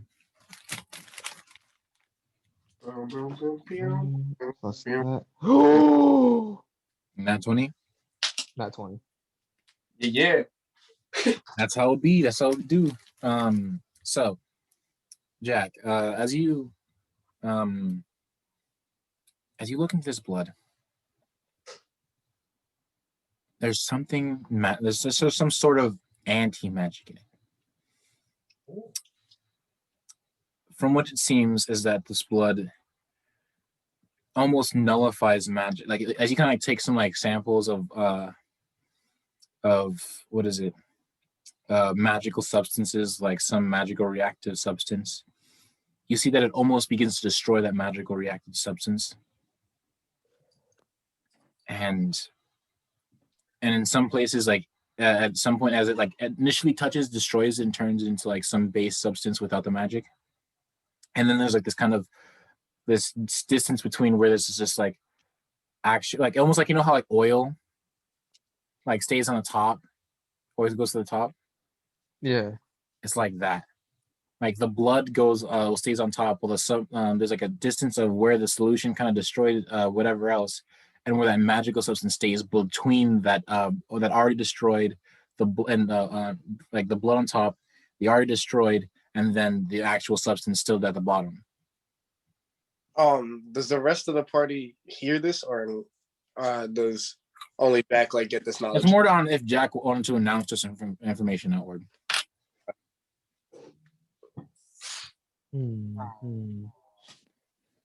This blood is interesting. Interesting how, perhaps. Oh, variants. Sorry.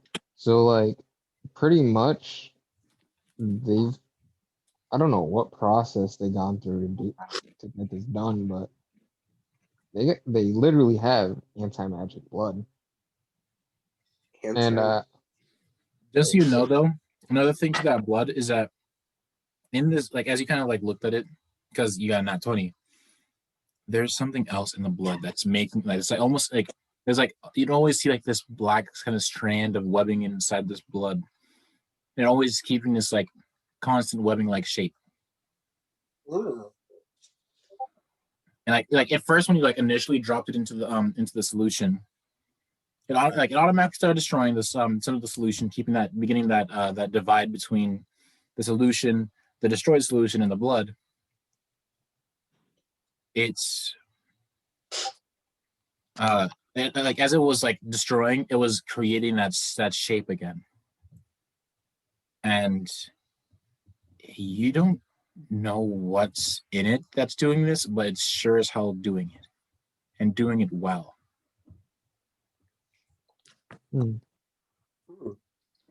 Oh yeah, Sebastian, not Sebastian. I don't know if Silas is here, but Silas, almost like at some point on your walk, like he just throws up like almost like that black substance onto the floor.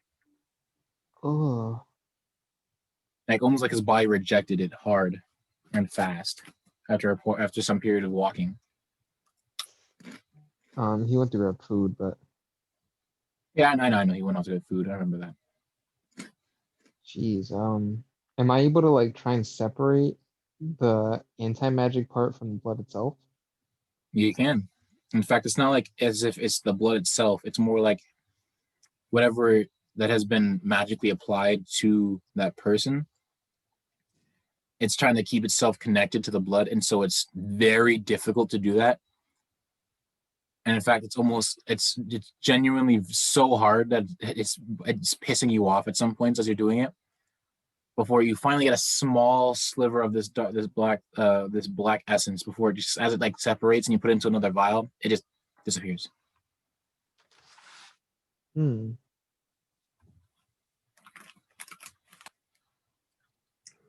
All right. As a question, Mhm. can Gorge spit? Like just regularly spit? Yeah. Like So I was thinking like maybe we try to like mix the anti-magic blood with like Gorge's spit, since Gorge is a magical being. there's a reason why he threw it up. Gorge is a magical being. Right? That's anti-magic stuff in his body, bro. Especially as a magical being. It's probably like not a good thing.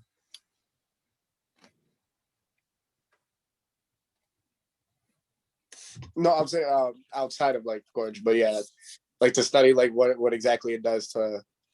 His spittle will probably get destroyed.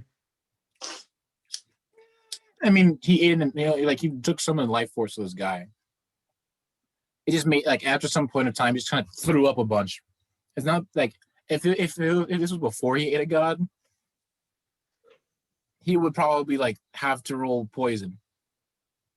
But because he ate a god, he just throws up the contents of whatever, not the whole like all the life essence he took, but he did throw up that black stuff. Okay. And it just as it kind of throws it up, it like splats on the ground before it just kind of sizzles and disappears. Shit. Okay. All right.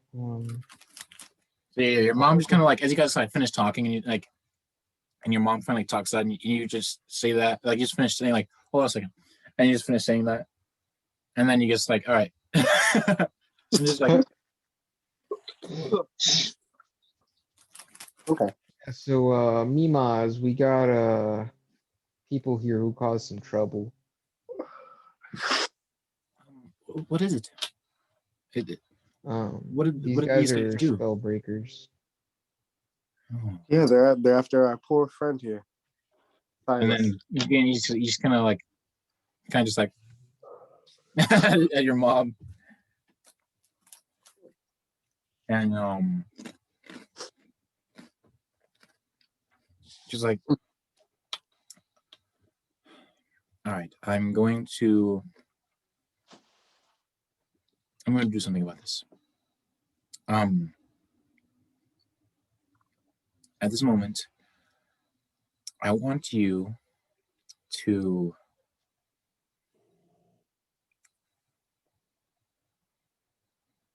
I want you, all of you, to head off to the land of the spirits. If anything, because of how far away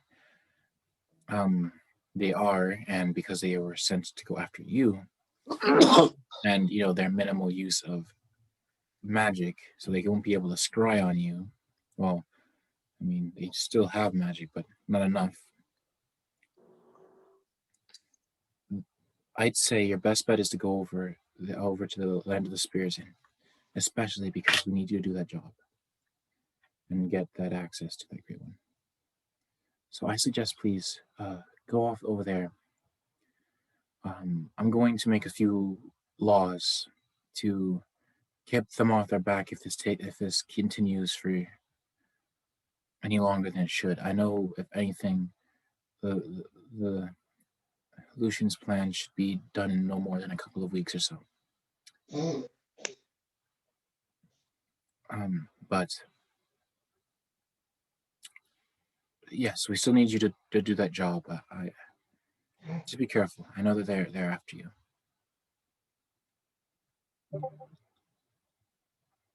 Yeah, she says to you.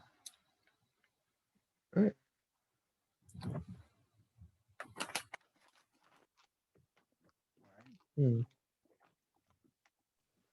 Varys kind of just gives like a brief thank you before like turning And to the then, and then your mom kind of like looks over at these boys, these hunters in the front. Put these guys in. Put them in jail. All right. And she just like walks inside, and like the guy's like, all right, and they kind of like grab him, and they grab the guys and begin bringing them in. I turn to Jack and I'm like, having your mom as the vicar show has its perks. Any fight you lose is automatically a win. But we I won don't it. lose. Only sometimes. When I lose, but I also don't lose. Right, Sebastian? Like, you get what I mean, right? Sebastian is like, he's been kind of quiet this entire walk, and like even when he was like helping you carry these things that for your science, for your experiments, he's just kind of been like looking at the floor and on his own hands, and kind of at the bloody spot, and it's almost like reflecting on what he's been like on what happened just a few seconds ago.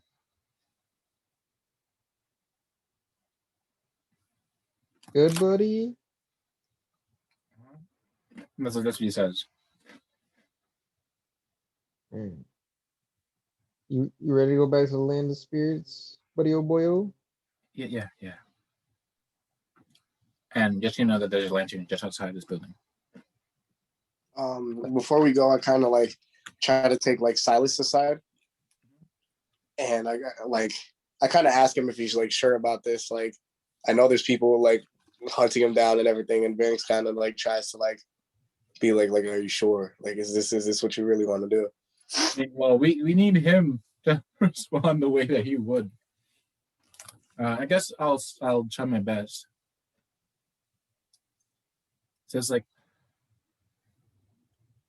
yes, Sorry. we have to do this. If we don't, this is only going to continue.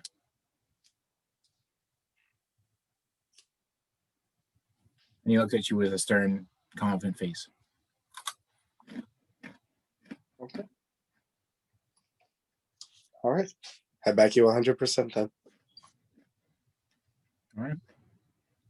And in but a few moments, you all bow before the lantern and are whisked away to the land of the spirits. Just to clarify, you guys are going to that town that you were last in, right? Or the third one from the mountains, right? Yep. Yeah. All right. Actually, you guys should go to the Hunter's Dream. You guys should go to the Hunter's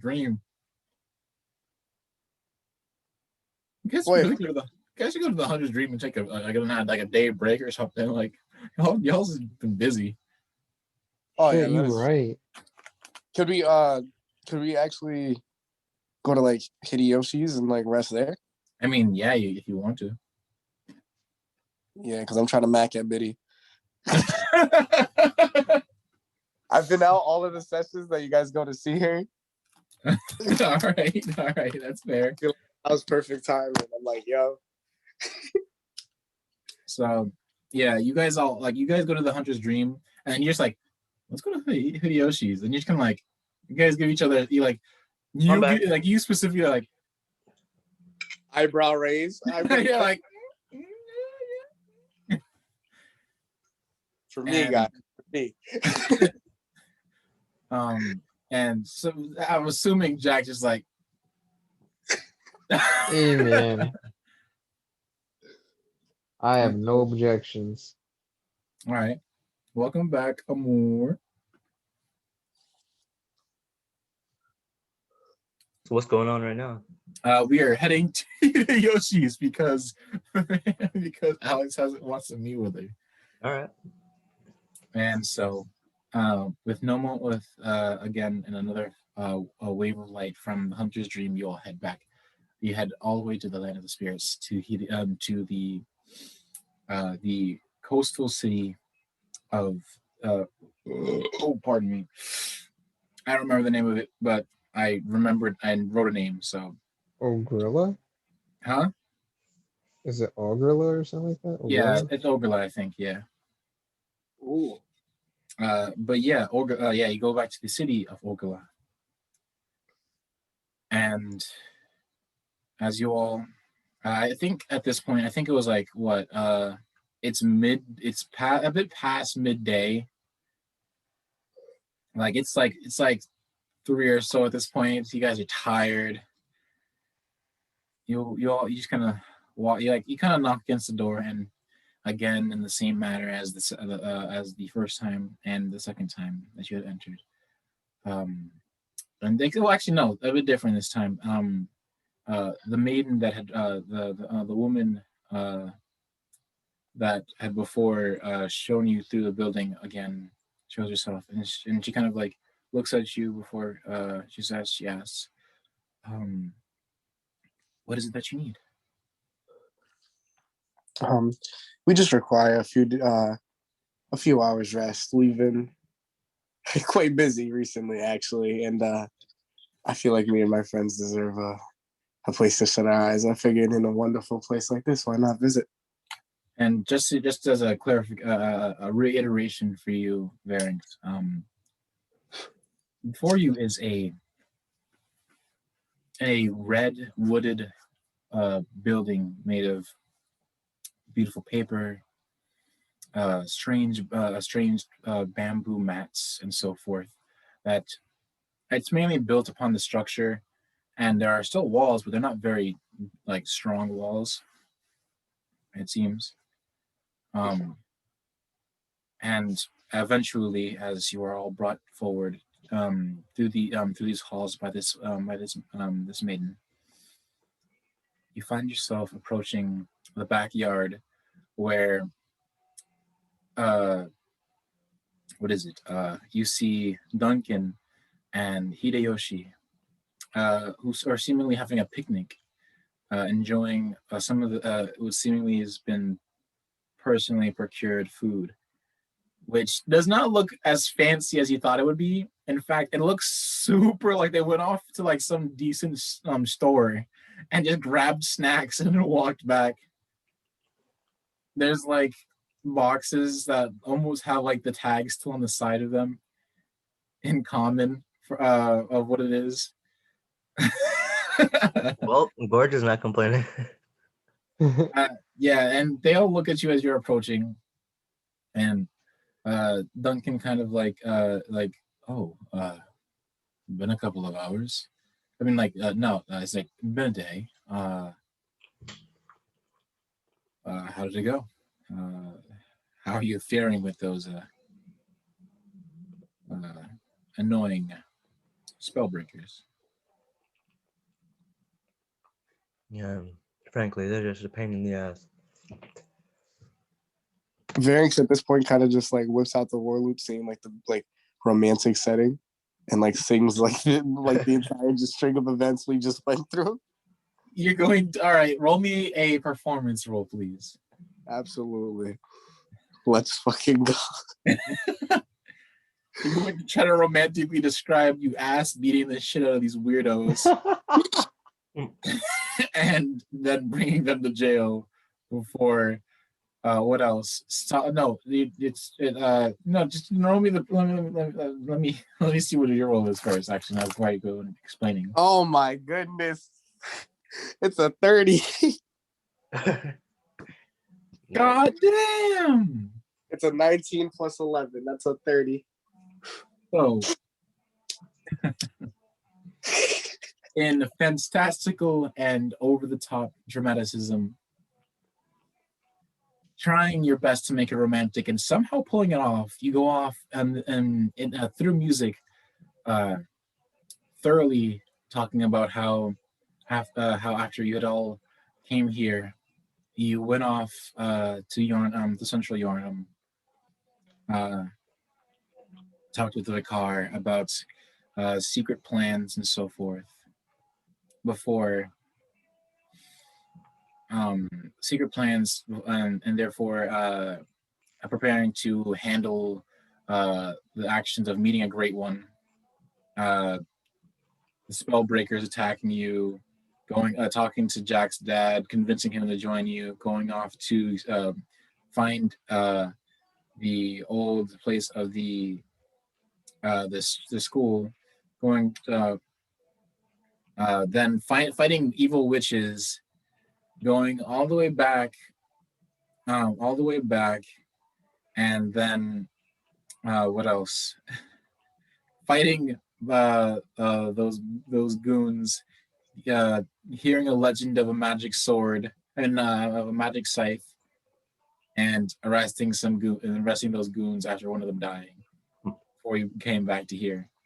And they just take this entire tale just like, huh. Like it's just like, even though like Hideyoshi doesn't like say words, like they both kind of just like they just kind of like put their heads like, huh. Yeah.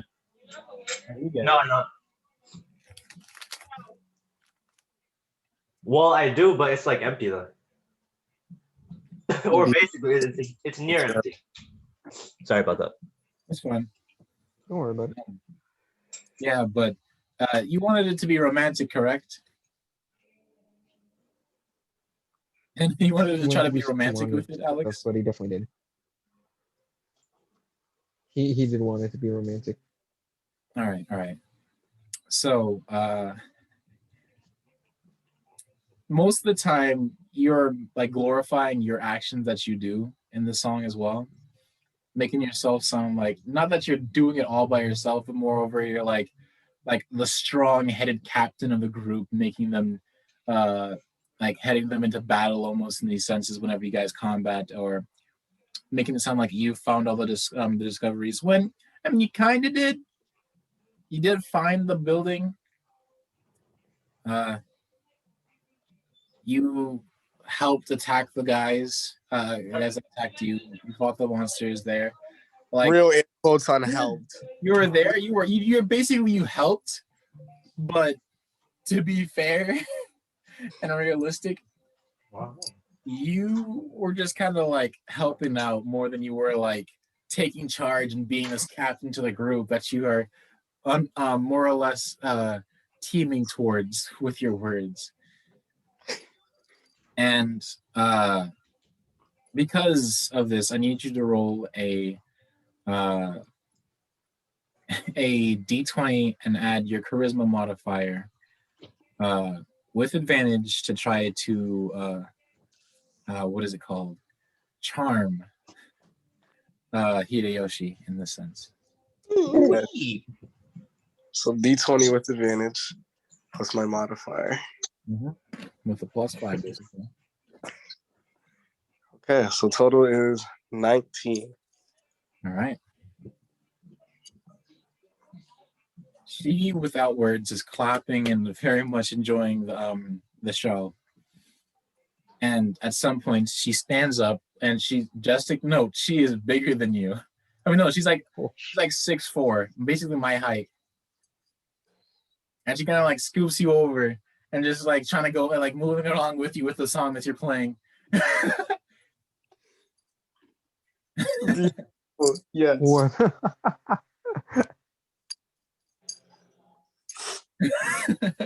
What's the rest of the party's reaction to Hideyoshi? Yeah, it's a Hideyoshi in the song. Jack has been not Jack. Sebastian is kind of like staring off into the distance. So I'm looking at his hands again some more. He's not really paying attention to the song. That's the rest is however you all react. You can describe that. All right. Gorge is obviously off to like to eating something right now. He's most likely eating their lunch they got distracted by. Mm-hmm. Taking the snacks off of the picnic as. How about you, Jack? And I was going to just grab Silas. Silas, he's listening along and kind of like bopping his head a little bit. All right. Jack gives Varing's finger guns as he sees Hideyoshi like dancing with him, and he kind of just motions back towards the anti-magic blood he's been fussing about. And on top of this,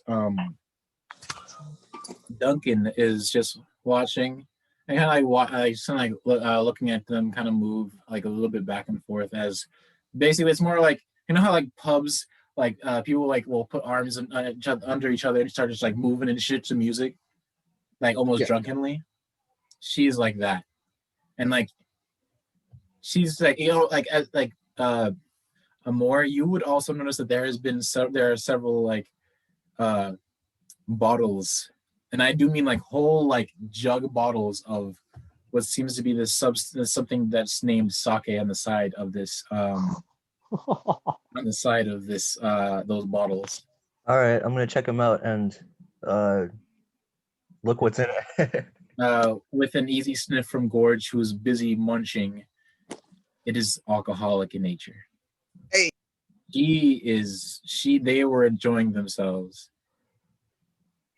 And just to kind of almost unintentionally push this a bit farther, there is like a very wide, strange plate that you can also smell that same alcoholic liquid off of.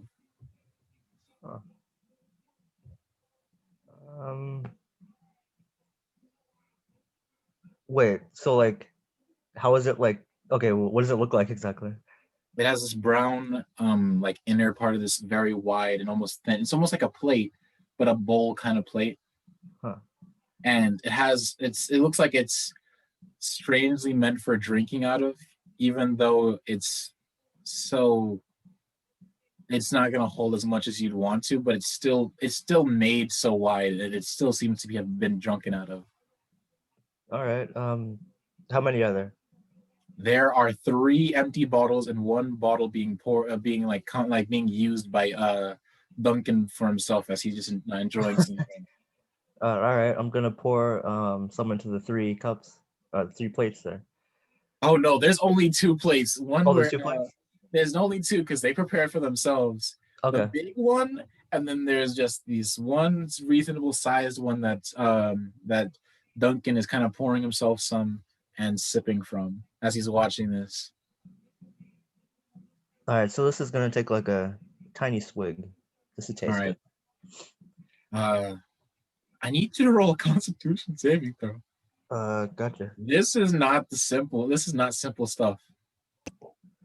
This is like premium. Run of the mill sake. No. Premium. Getting All right, 18. ass sake. Ooh, 18. I mean, the snacks seem like just like with snacks or whatever. It's like a simple like picnic of like of basically like of a semblance of sushis, like of sushi and some other kind of simple eats food of like potato sliced bits that have been fried and are like just kind of kept on a plate. But yeah, what was that, a Constitution saving throw? 18. 18? You just passed. Oh, okay. You just passed. Yeah. It's So, all yeah. right. Silas has drinking some So you much stranger things in the Underdark. Sorry, I'm going to just exclaim. You take a just sip and you chat.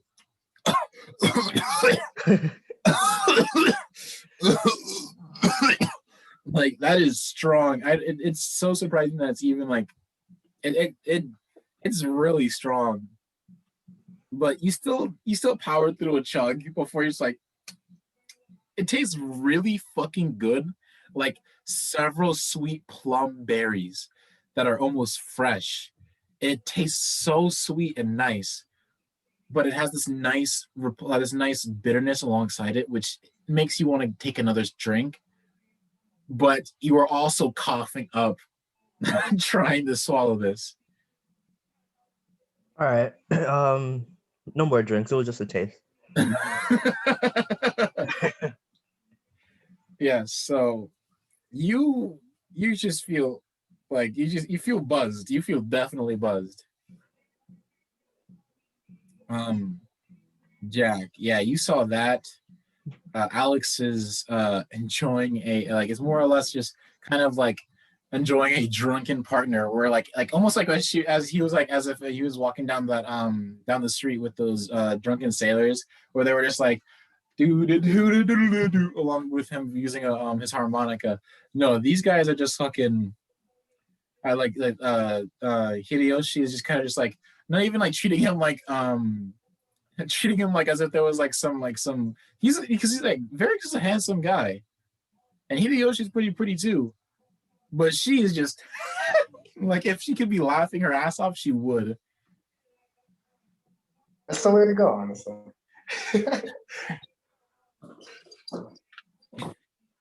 Yeah. I guess like I finished. Like, Yeah. And so eventually, as you finish your song, Sebastian kind of comes to from his moment, and he kind of comes over and he goes to Hideyoshi. He's like, would you mind if we could stay the night? We are pretty tired, and he kind of shows off the scabbed over kind of like not more like the bruising on his side that he gotten. He's full health, but like they're there, but it's like going away. And without words, she just kind of like agrees with his like very like almost like hiccuping without like making a like she is feeling it. Huh. And in no time, she brings you to what seems to be more of like a small room for right now, where she continues drinking the rest of Duncan's bottle. His protest, because he said that's his.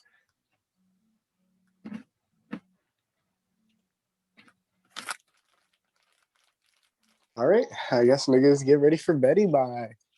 Yep. Long ride. Please. All right. To sleep. To sleep.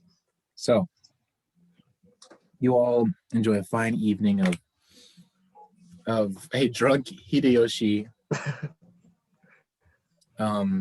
Very fine dining. Like the snacks outside were definitely not made to be for like someone of such a high stature in the city. Like almost like she didn't want fancy food with her drinking. Okay. But she almost like still eats very enjoyably the small reasonable portioned food before she kind of waves you off and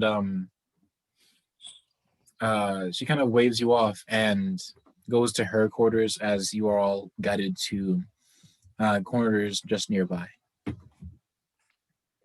All right. Cool. All right. I like pretty much dive into bed at this point. Yeah. And so the night begins to go forward. You all drift off to sleep. But Varys, you have a fine dream of just nothing, and then seeing your sister off in the distance again, almost in that same place, and you are again taking those steps forward towards her. And as you go to reach for her, almost in a gout of feathers before your vision, she goes away and is a bit farther again. And that repeats a couple of times until weirdly in your dream, something kind of hits you like a pillow, like a stern pillow hits you, and it's really heavy, and you keep trying to push it away, and it's so difficult. And in your sleep, you wake up to a drunken Hideyoshi on top of you, like almost like on like asleep in top of you, like face in breasts. She is out. She is spread out like a like a drunk person. Like it seems like she had different plans before just falling asleep on you. You know, I like Variance like really thinks about this for a second, but he does the respectable thing this time. He's gonna like grab whatever blanket like he was under and try to like cover Hideyoshi without waking her. Fair, because she kind of like as you like move her off of her, like you kind of share the bed somehow. She ends up just kind of like keeping where she was and just drooling. Man, I'm like Variance kind of like just gives her the blanket and like curls up and tries to sleep the other way. All right. Respectfully. Respectfully. And once you all wake up in the morning, Hideyoshi is not there. Weirdly enough. But what is it? You all wake up. The blanket's still like as if like she threw it off her and onto you when you were asleep, and she just wandered off. Happens. It's fair. But yeah, you all wake up, and before you know it, you are provided with a small plate of fish, with a small plate of seasoned fish for breakfast. All right, time to roll my D100s. Yep. Let's see what weird shit happens to you, or not. But we'll see. All right, 34 and a 69. Nice.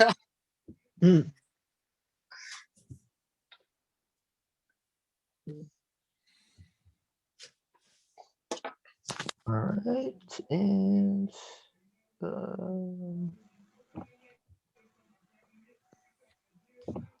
okay, that's pretty cool. But all right, what's up?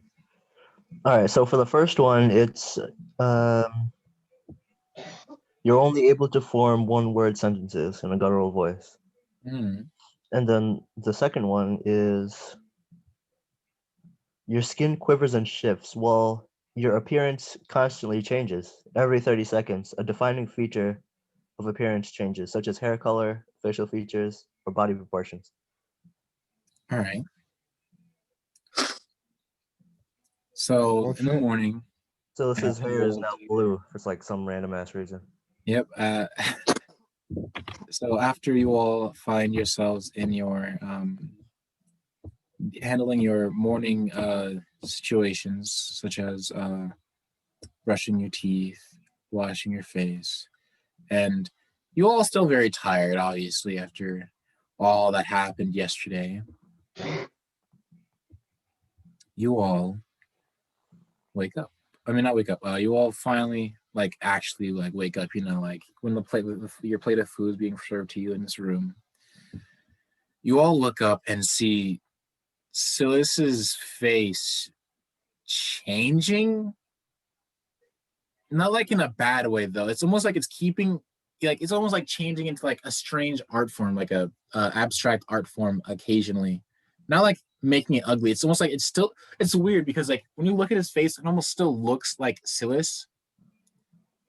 But because of the shifting, changing slowly over time kind of thing, it almost looks like Silas's face being shot through the lens of like a Picasso painting, where it's just abstract and strange in some parts before it changes colors, looks different, aspects of his hair changes or return back to normal.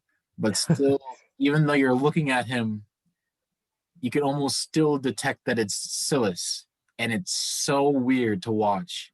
It's kind of mesmerizing, but it's still weird. Variance is like pointing out the features as he's changing, like which ones to keep and which ones to change.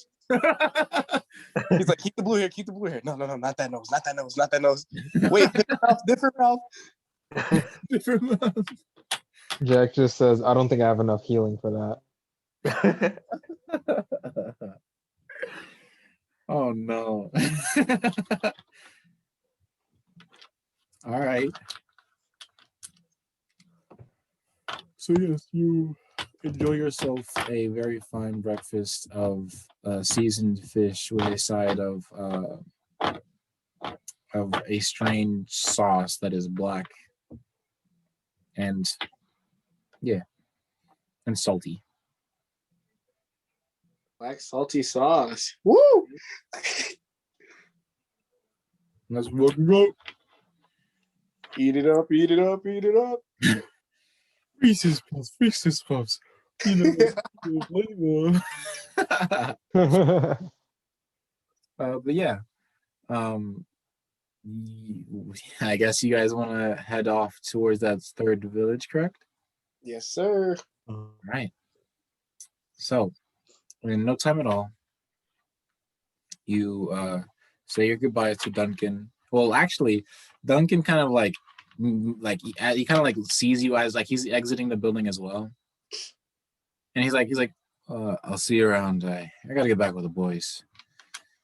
All right, well, and then before you know it, he does that bow and fades off to light, and you all follow suit, but in your different, destination. Hell yeah. I'll be right back. And so, you all travel to the town that you had all went to. Pardon me, because I am gonna look up a name for this town because I'm a dummy dum dum.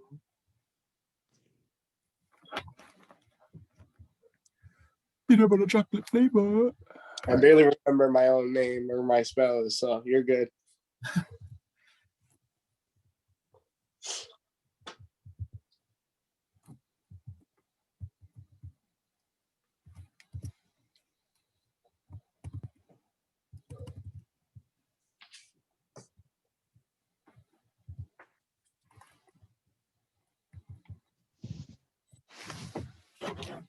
Oh, snap, crackle, and pop. Dang it.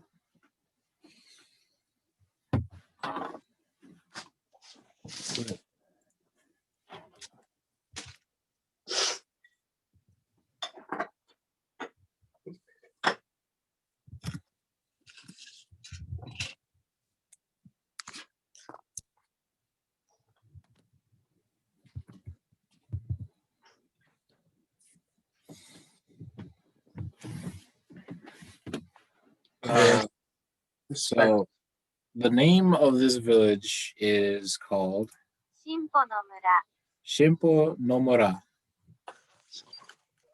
Okay. I'm gonna now copy and paste this because god damn am I lazy. That's just using what you have to your advantage. Thank you, Google. Shout out. Bless up, Google. Bless up. Shinpo Nomura. Yeah. Underline.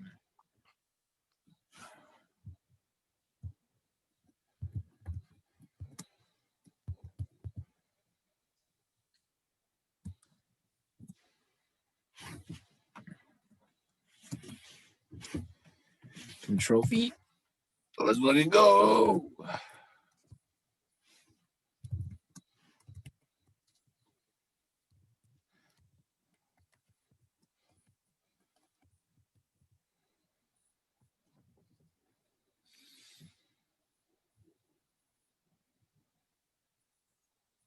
All right. Got the name down. So, you're okay. La la la la la la. Ha ha ha. Funny poopy. Anyways, as you re-enter this town and find yourself in the lantern in front of the guild. Yep. Welcome back. You find yourself at the lantern in front of the guild house. What do you do? What's your goals? You want to try to continue figuring out what's going on here, or you're gonna go head off to the capital of the humans, the human clan. I think that would probably be our best bet. We ended up speaking to the main nigga here, pretty much, right? We already did that. Yep. And we ended up taking out that bounty too. Mhm. And he did want us to visit, he said. Yeah. Also, you guys didn't even like get paid for that yet. Shit, you right. Yeah, you guys Shit. kind of like left because of the spirit. Because actually, you got information on that other monster and wanted to get some, see what's up with it, and explore and figure out more stuff. That's when you got attacked by the bands. And then you guys dipped off to Yarnum for like what? And then you stayed off till night. Then it went to the day, and then that was yesterday. And then you ended it in the land of the spirits. Adventures. So this is gonna put on a hood. All right. Yeah. As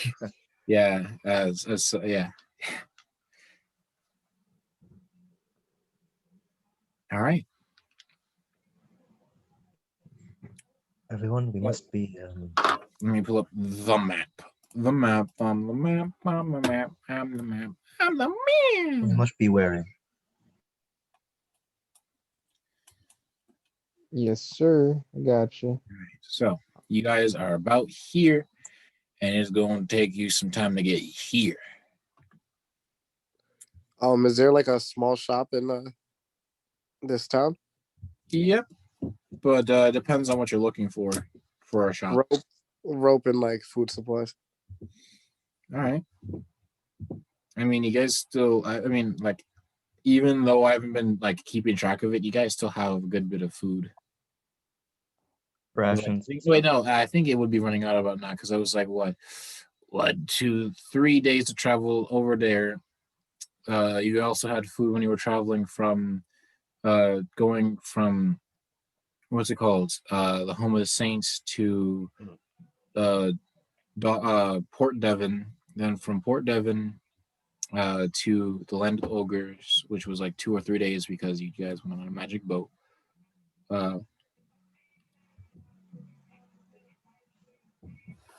And then y'all went 2 or 3 days up northwest. Then 2 days west, like 2 or 1 days west, and then like several days, like an additional day in in that village, and going north, taking a day or two. Then what you did up, and that's to the bandit, which is like you left, went to Yarna, was a day, came back. Yes, we're due for a restock. Yeah, you guys should be due for a restock. Yeah. I don't think everybody would be too keen on having salt beef again for dinner tonight. Yeah. Yes, sir. But yeah, rope and I was looking for something for a spell. I think it's. Sorry, I'm pulling it up right now. Hmm?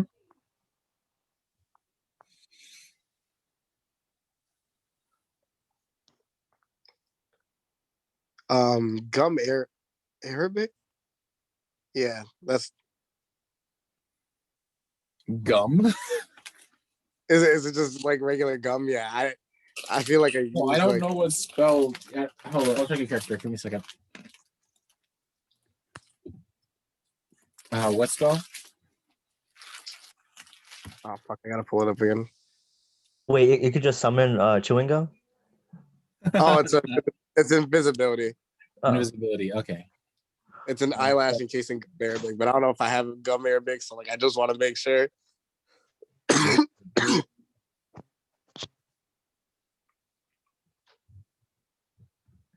An eyelash encased in gum Arabic.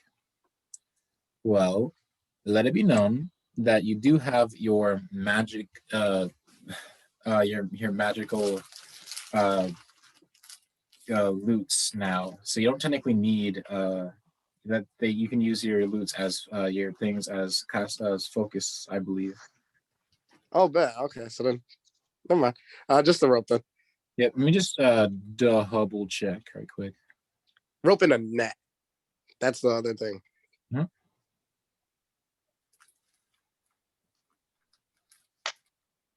I'm gonna hit somebody with the whole wombo combo. Net punch. Net punch. Hold on a second. There's like class stuff, spell casting, spell slots.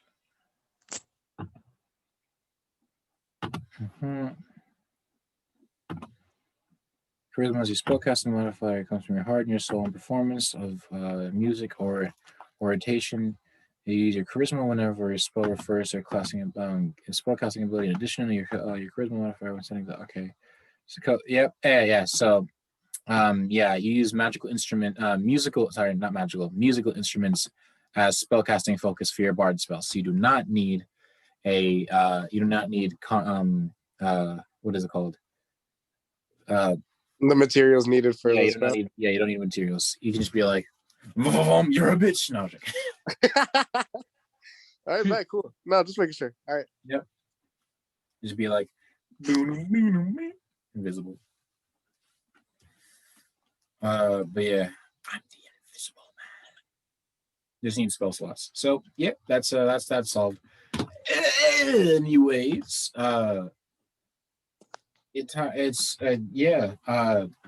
you wanted to buy a net, if I'm correct? A net and some rope. Mm-hmm. All I'm gonna right. get some more rations. Restocking. Oh, 1 gold piece for a net? Crazy. Mom said to make sure you pay attention to the washer and dryer. Okay. Good night. Is it down? No. Okay. Good night. Yeah, but yeah, Nice. Love it. 1 gold piece for a net if you want to get it. Yeah. And then let me just pull some right quick. Sorry, my fault.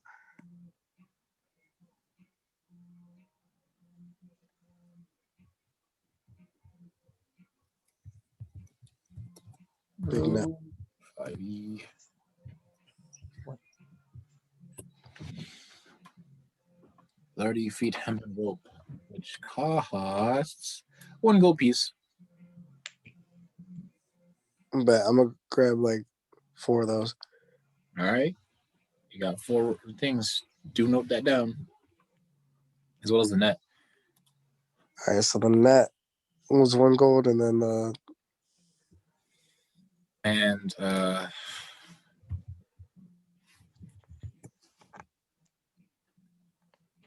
rations. Yep. You get 5. I need 5 silver pieces. All right, I'll do that.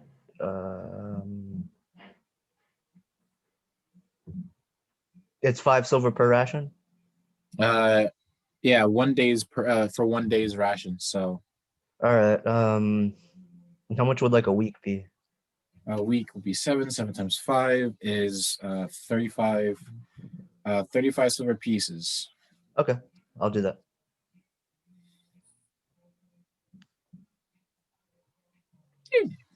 All right. So the shopkeeper or what? Yeah, to do a bit of role playing. Yeah, with no time at all, and very cautiously. You all look around, and in no time at all, you find a ration spot where you see a lot of the men, not men, but many of the people there, like the workers there that work for milling and for handling monsters. They kind of pop in They're like, "Oh, can I get some rations?" They throw down some coin, grab a satchel of small rations, which handles, which seems to be like an assortment of dry fish and some other delicacies of the area that are reasonable to get at a cheaper price.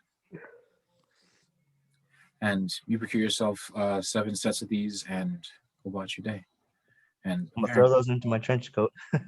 yeah, you just right into one of the pockets, and they just almost look like nothing happened. Like some people are kind of confused before they're just like, all right, well, I guess. Like probably seen weirder, not really.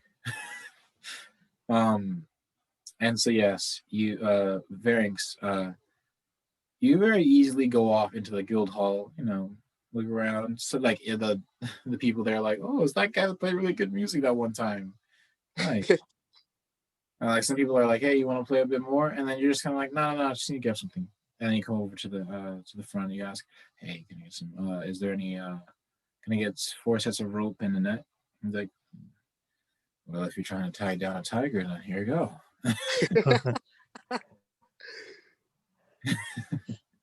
And yeah, you obviously pay for it up front and just go about your day. Sounds good. All right.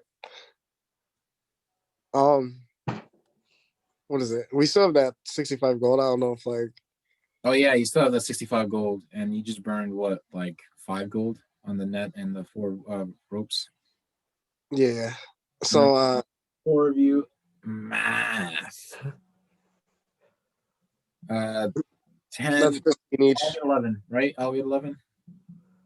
No, 15 each for 15. 60 gold. Huh? For 60 gold. Because there's 4 players. There's Sebastian, Amor, Jack, and you, and like ignoring the 65 part because you already used it. Just like flat 60, I believe everybody would get 15. Yeah, 15. Sorry, yeah, 15. I don't know why I was with 11. I just realized that 20 divided by 4 is 5. But yeah, you as you kind of come out, you kind of separate the gold that you had gotten from those guys. And yeah, I guess also buy rations. I'll use like a single gold piece worth of rations. So you're going to use a single gold piece towards rations, which is like That's what did I define for gold piece? Is it like how many silver? Because I might say 100 silver is gold now because I'm lazy and Yeah, I think it's like 100 silver equals 1 gold, right? Yeah, and then 100 gold equals 1 platinum, and 100 what's it called? 100 copper equals 1 silver. Yep. So 1 gold is 100 silver. You can get 100 days worth of rations. Wait, no, wait. Hold on. Let's go with rations again. Rations 5. 20 days. 20 days. Yeah, 20 days worth of rations. Sounds good. I guess, but we're gonna keep all those satchels, like those 20 satchels of food, those small like wrapped baggages of food. So it's just motion stairs trench coat. Yeah, that's exactly what I was hoping that you would, because like I knew that you had the pockets for it. I was like, you gonna do it? But yeah. Rations for days. Yeah, Sebastian does the same. He spends the same gold, and he asks if he can take out his pockets.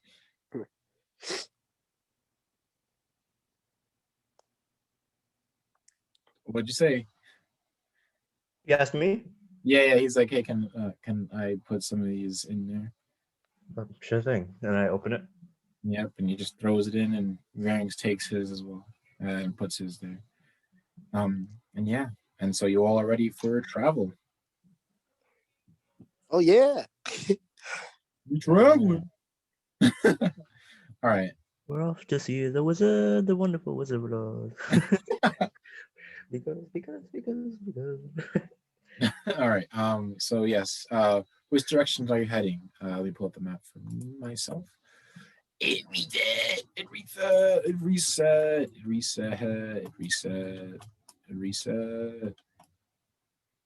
you hear at this little eye, we want to go north or we want to go south.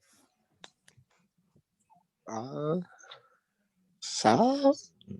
I'm Alright. throwing. You all, hold up. I need to pull up.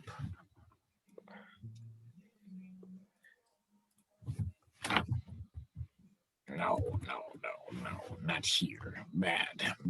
Pull map. Go other place. I caught myself before I spoiled what I had planned.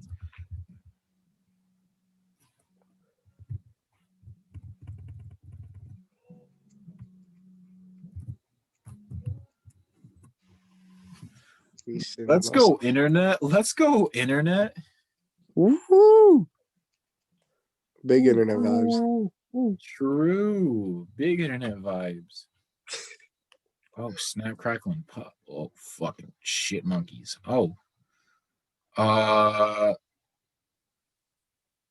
This works for me. Roll a d20. Somebody roll a d20.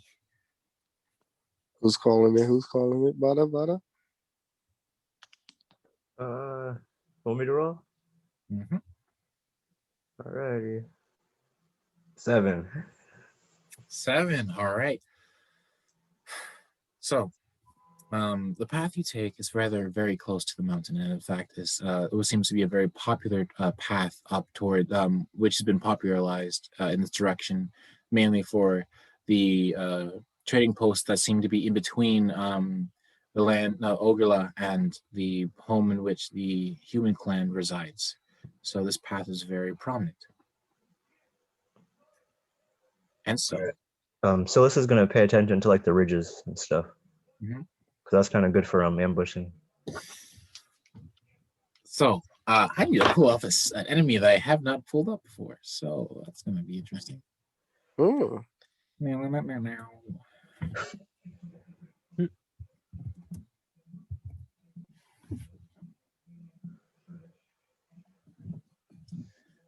How many of these again? 7 1d. Roll a d6, divide by 3. Yep.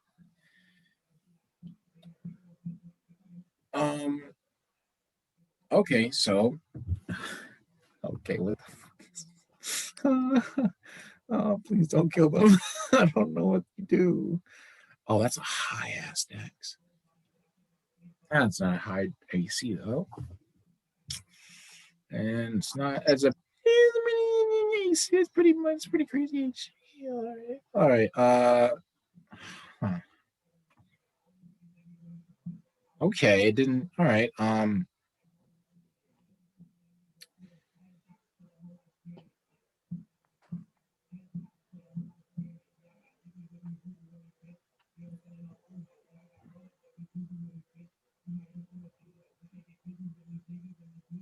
Okay, so as you open as you kind of enter like this kind of plateau area where it seems that like where a lot of encampments might be handled, where there's a small bit of tree, there's some wind blowing. And Stillis, roll me a perception check because you are actually on the lookout right now, it seems. Gotcha.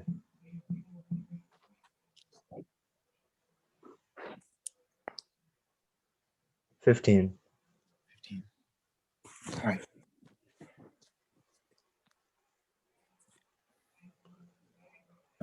Feeding.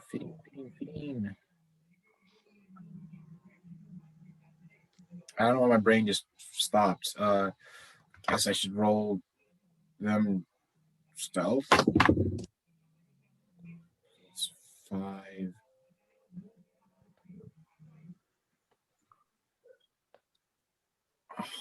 Oh, okay, 5.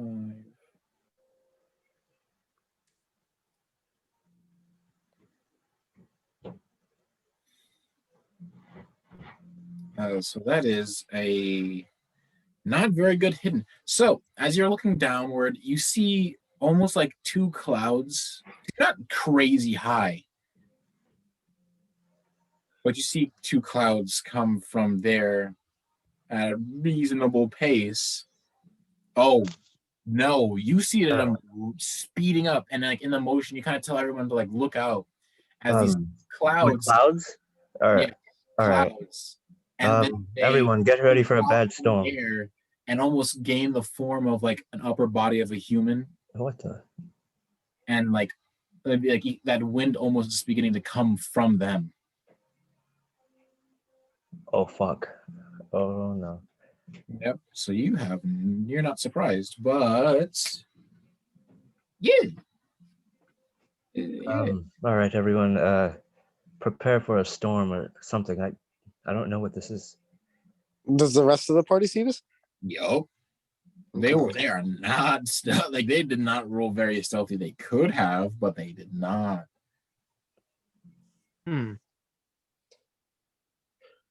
Not out of like how they planned to attack you. No, it's just because they rolled horribly. I feel like Varynx would kind of just yell at them and like, what do you want from us? They do not understand you. Ooh. Like, I don't even have to explain that they don't understand you, because they just look at each other and then look at you. And I need you all to roll initiative. How big are they?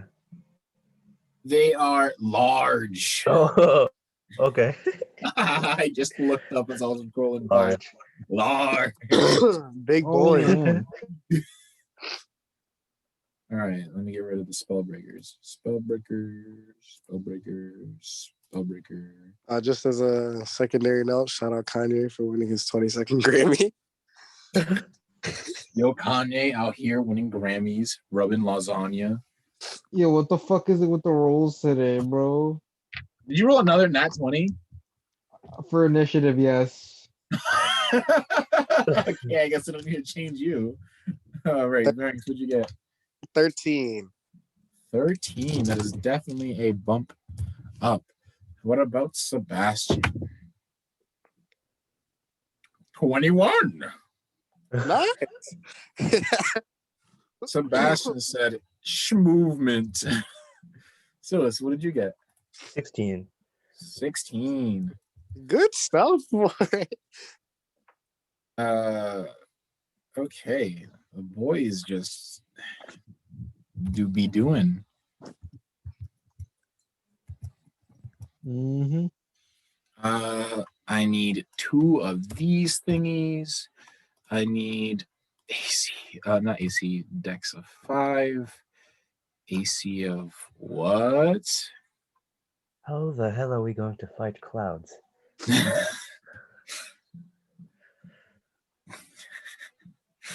Hear me out. What What is if we just P is? blow them away? That could work. Let's try it. With our guns. Oh, well, okay. That works as well.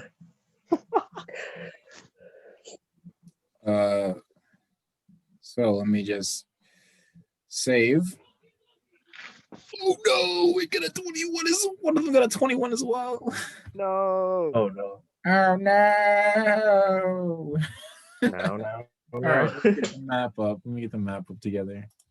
Let me speed run this, and then after this combat, I think I'm gonna end the session for today. That, or we could just end it now, and then begin that combat next session. Whatever No, is man, better. I really want to punch a cloud and see what happens. I'm finna squad with a cloud. Don't at me. All right.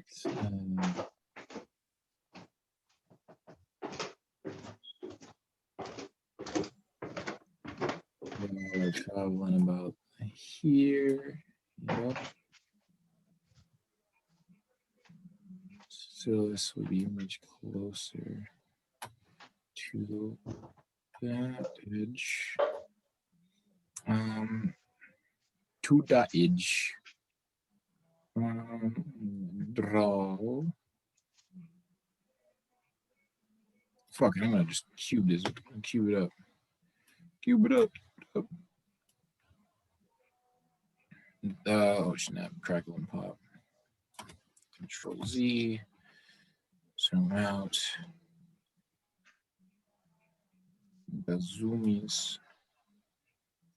Oh snap! Crackle and pop again. And then we get a fill.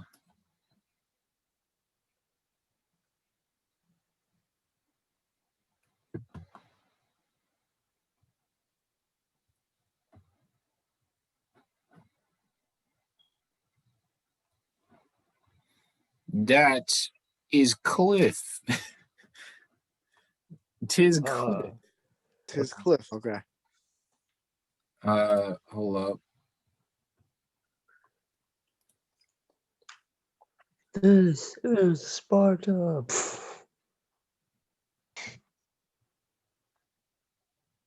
Tis Mountain. Hold on. Let me just get some more. This is how to become a fossil. Step 1, die. True. Now, god dang. God dang, god dang. No, great. I want great. It's great time. Time to be gray. Wow. Womp. Just gonna, that's that. Them is mountain. Them is mountain. Look at that. Look at that mountain be going.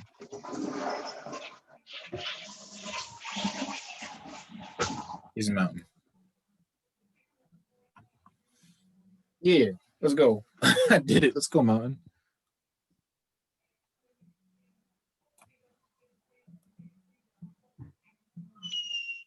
Let's go, mountain. Let's go.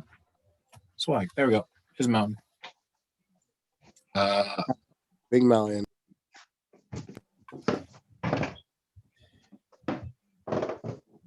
Nobody can match our mountains. I hear cloud, I think Vampire King. I hear mountain, I think of the mountain that from Adventure Time that just hates violence. I thought you were about to say mountain from Game of Thrones. That would have been a problem. He's a big nigga. Dude, I was looking on Pinterest not too long ago, and there's an enemy called a champion, dude, with like a CR, 12, 13. That nigga is crazy. Man. He's a champion for a reason. True. He just controls like 8 swords with his mind. Can I please get the thingy? Fuck it. Fuck it. Cloud. I just want a picture. There we go. Let's go, Cloud. Let's go, Cloud. Let's go. Damn, that is not. Oh man, I can hardly see that. Holy. Could you enlarge it or no? I could, but oh yeah, it is large. Snap. All right, hold up. I want this darker one. I could barely see that one. God. Jesus fucking Christ. I just looked at the map.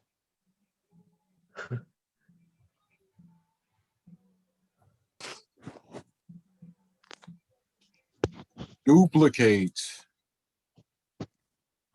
Control V. Dang it, no, that didn't work. Paste. Let's go, paste.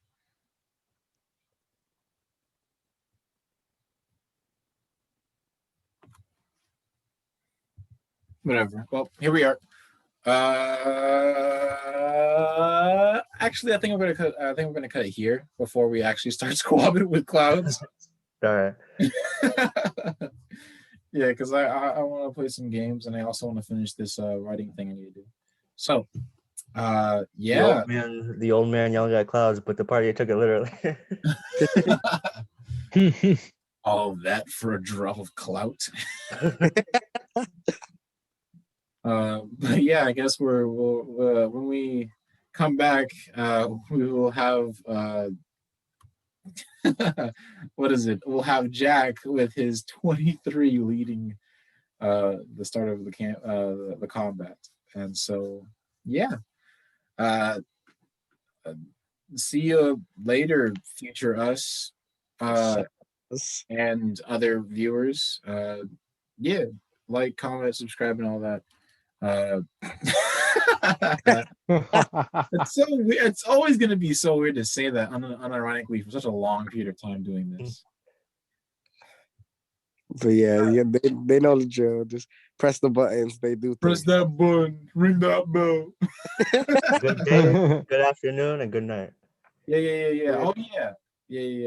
And can't wait for whenever we do this again. Mhm.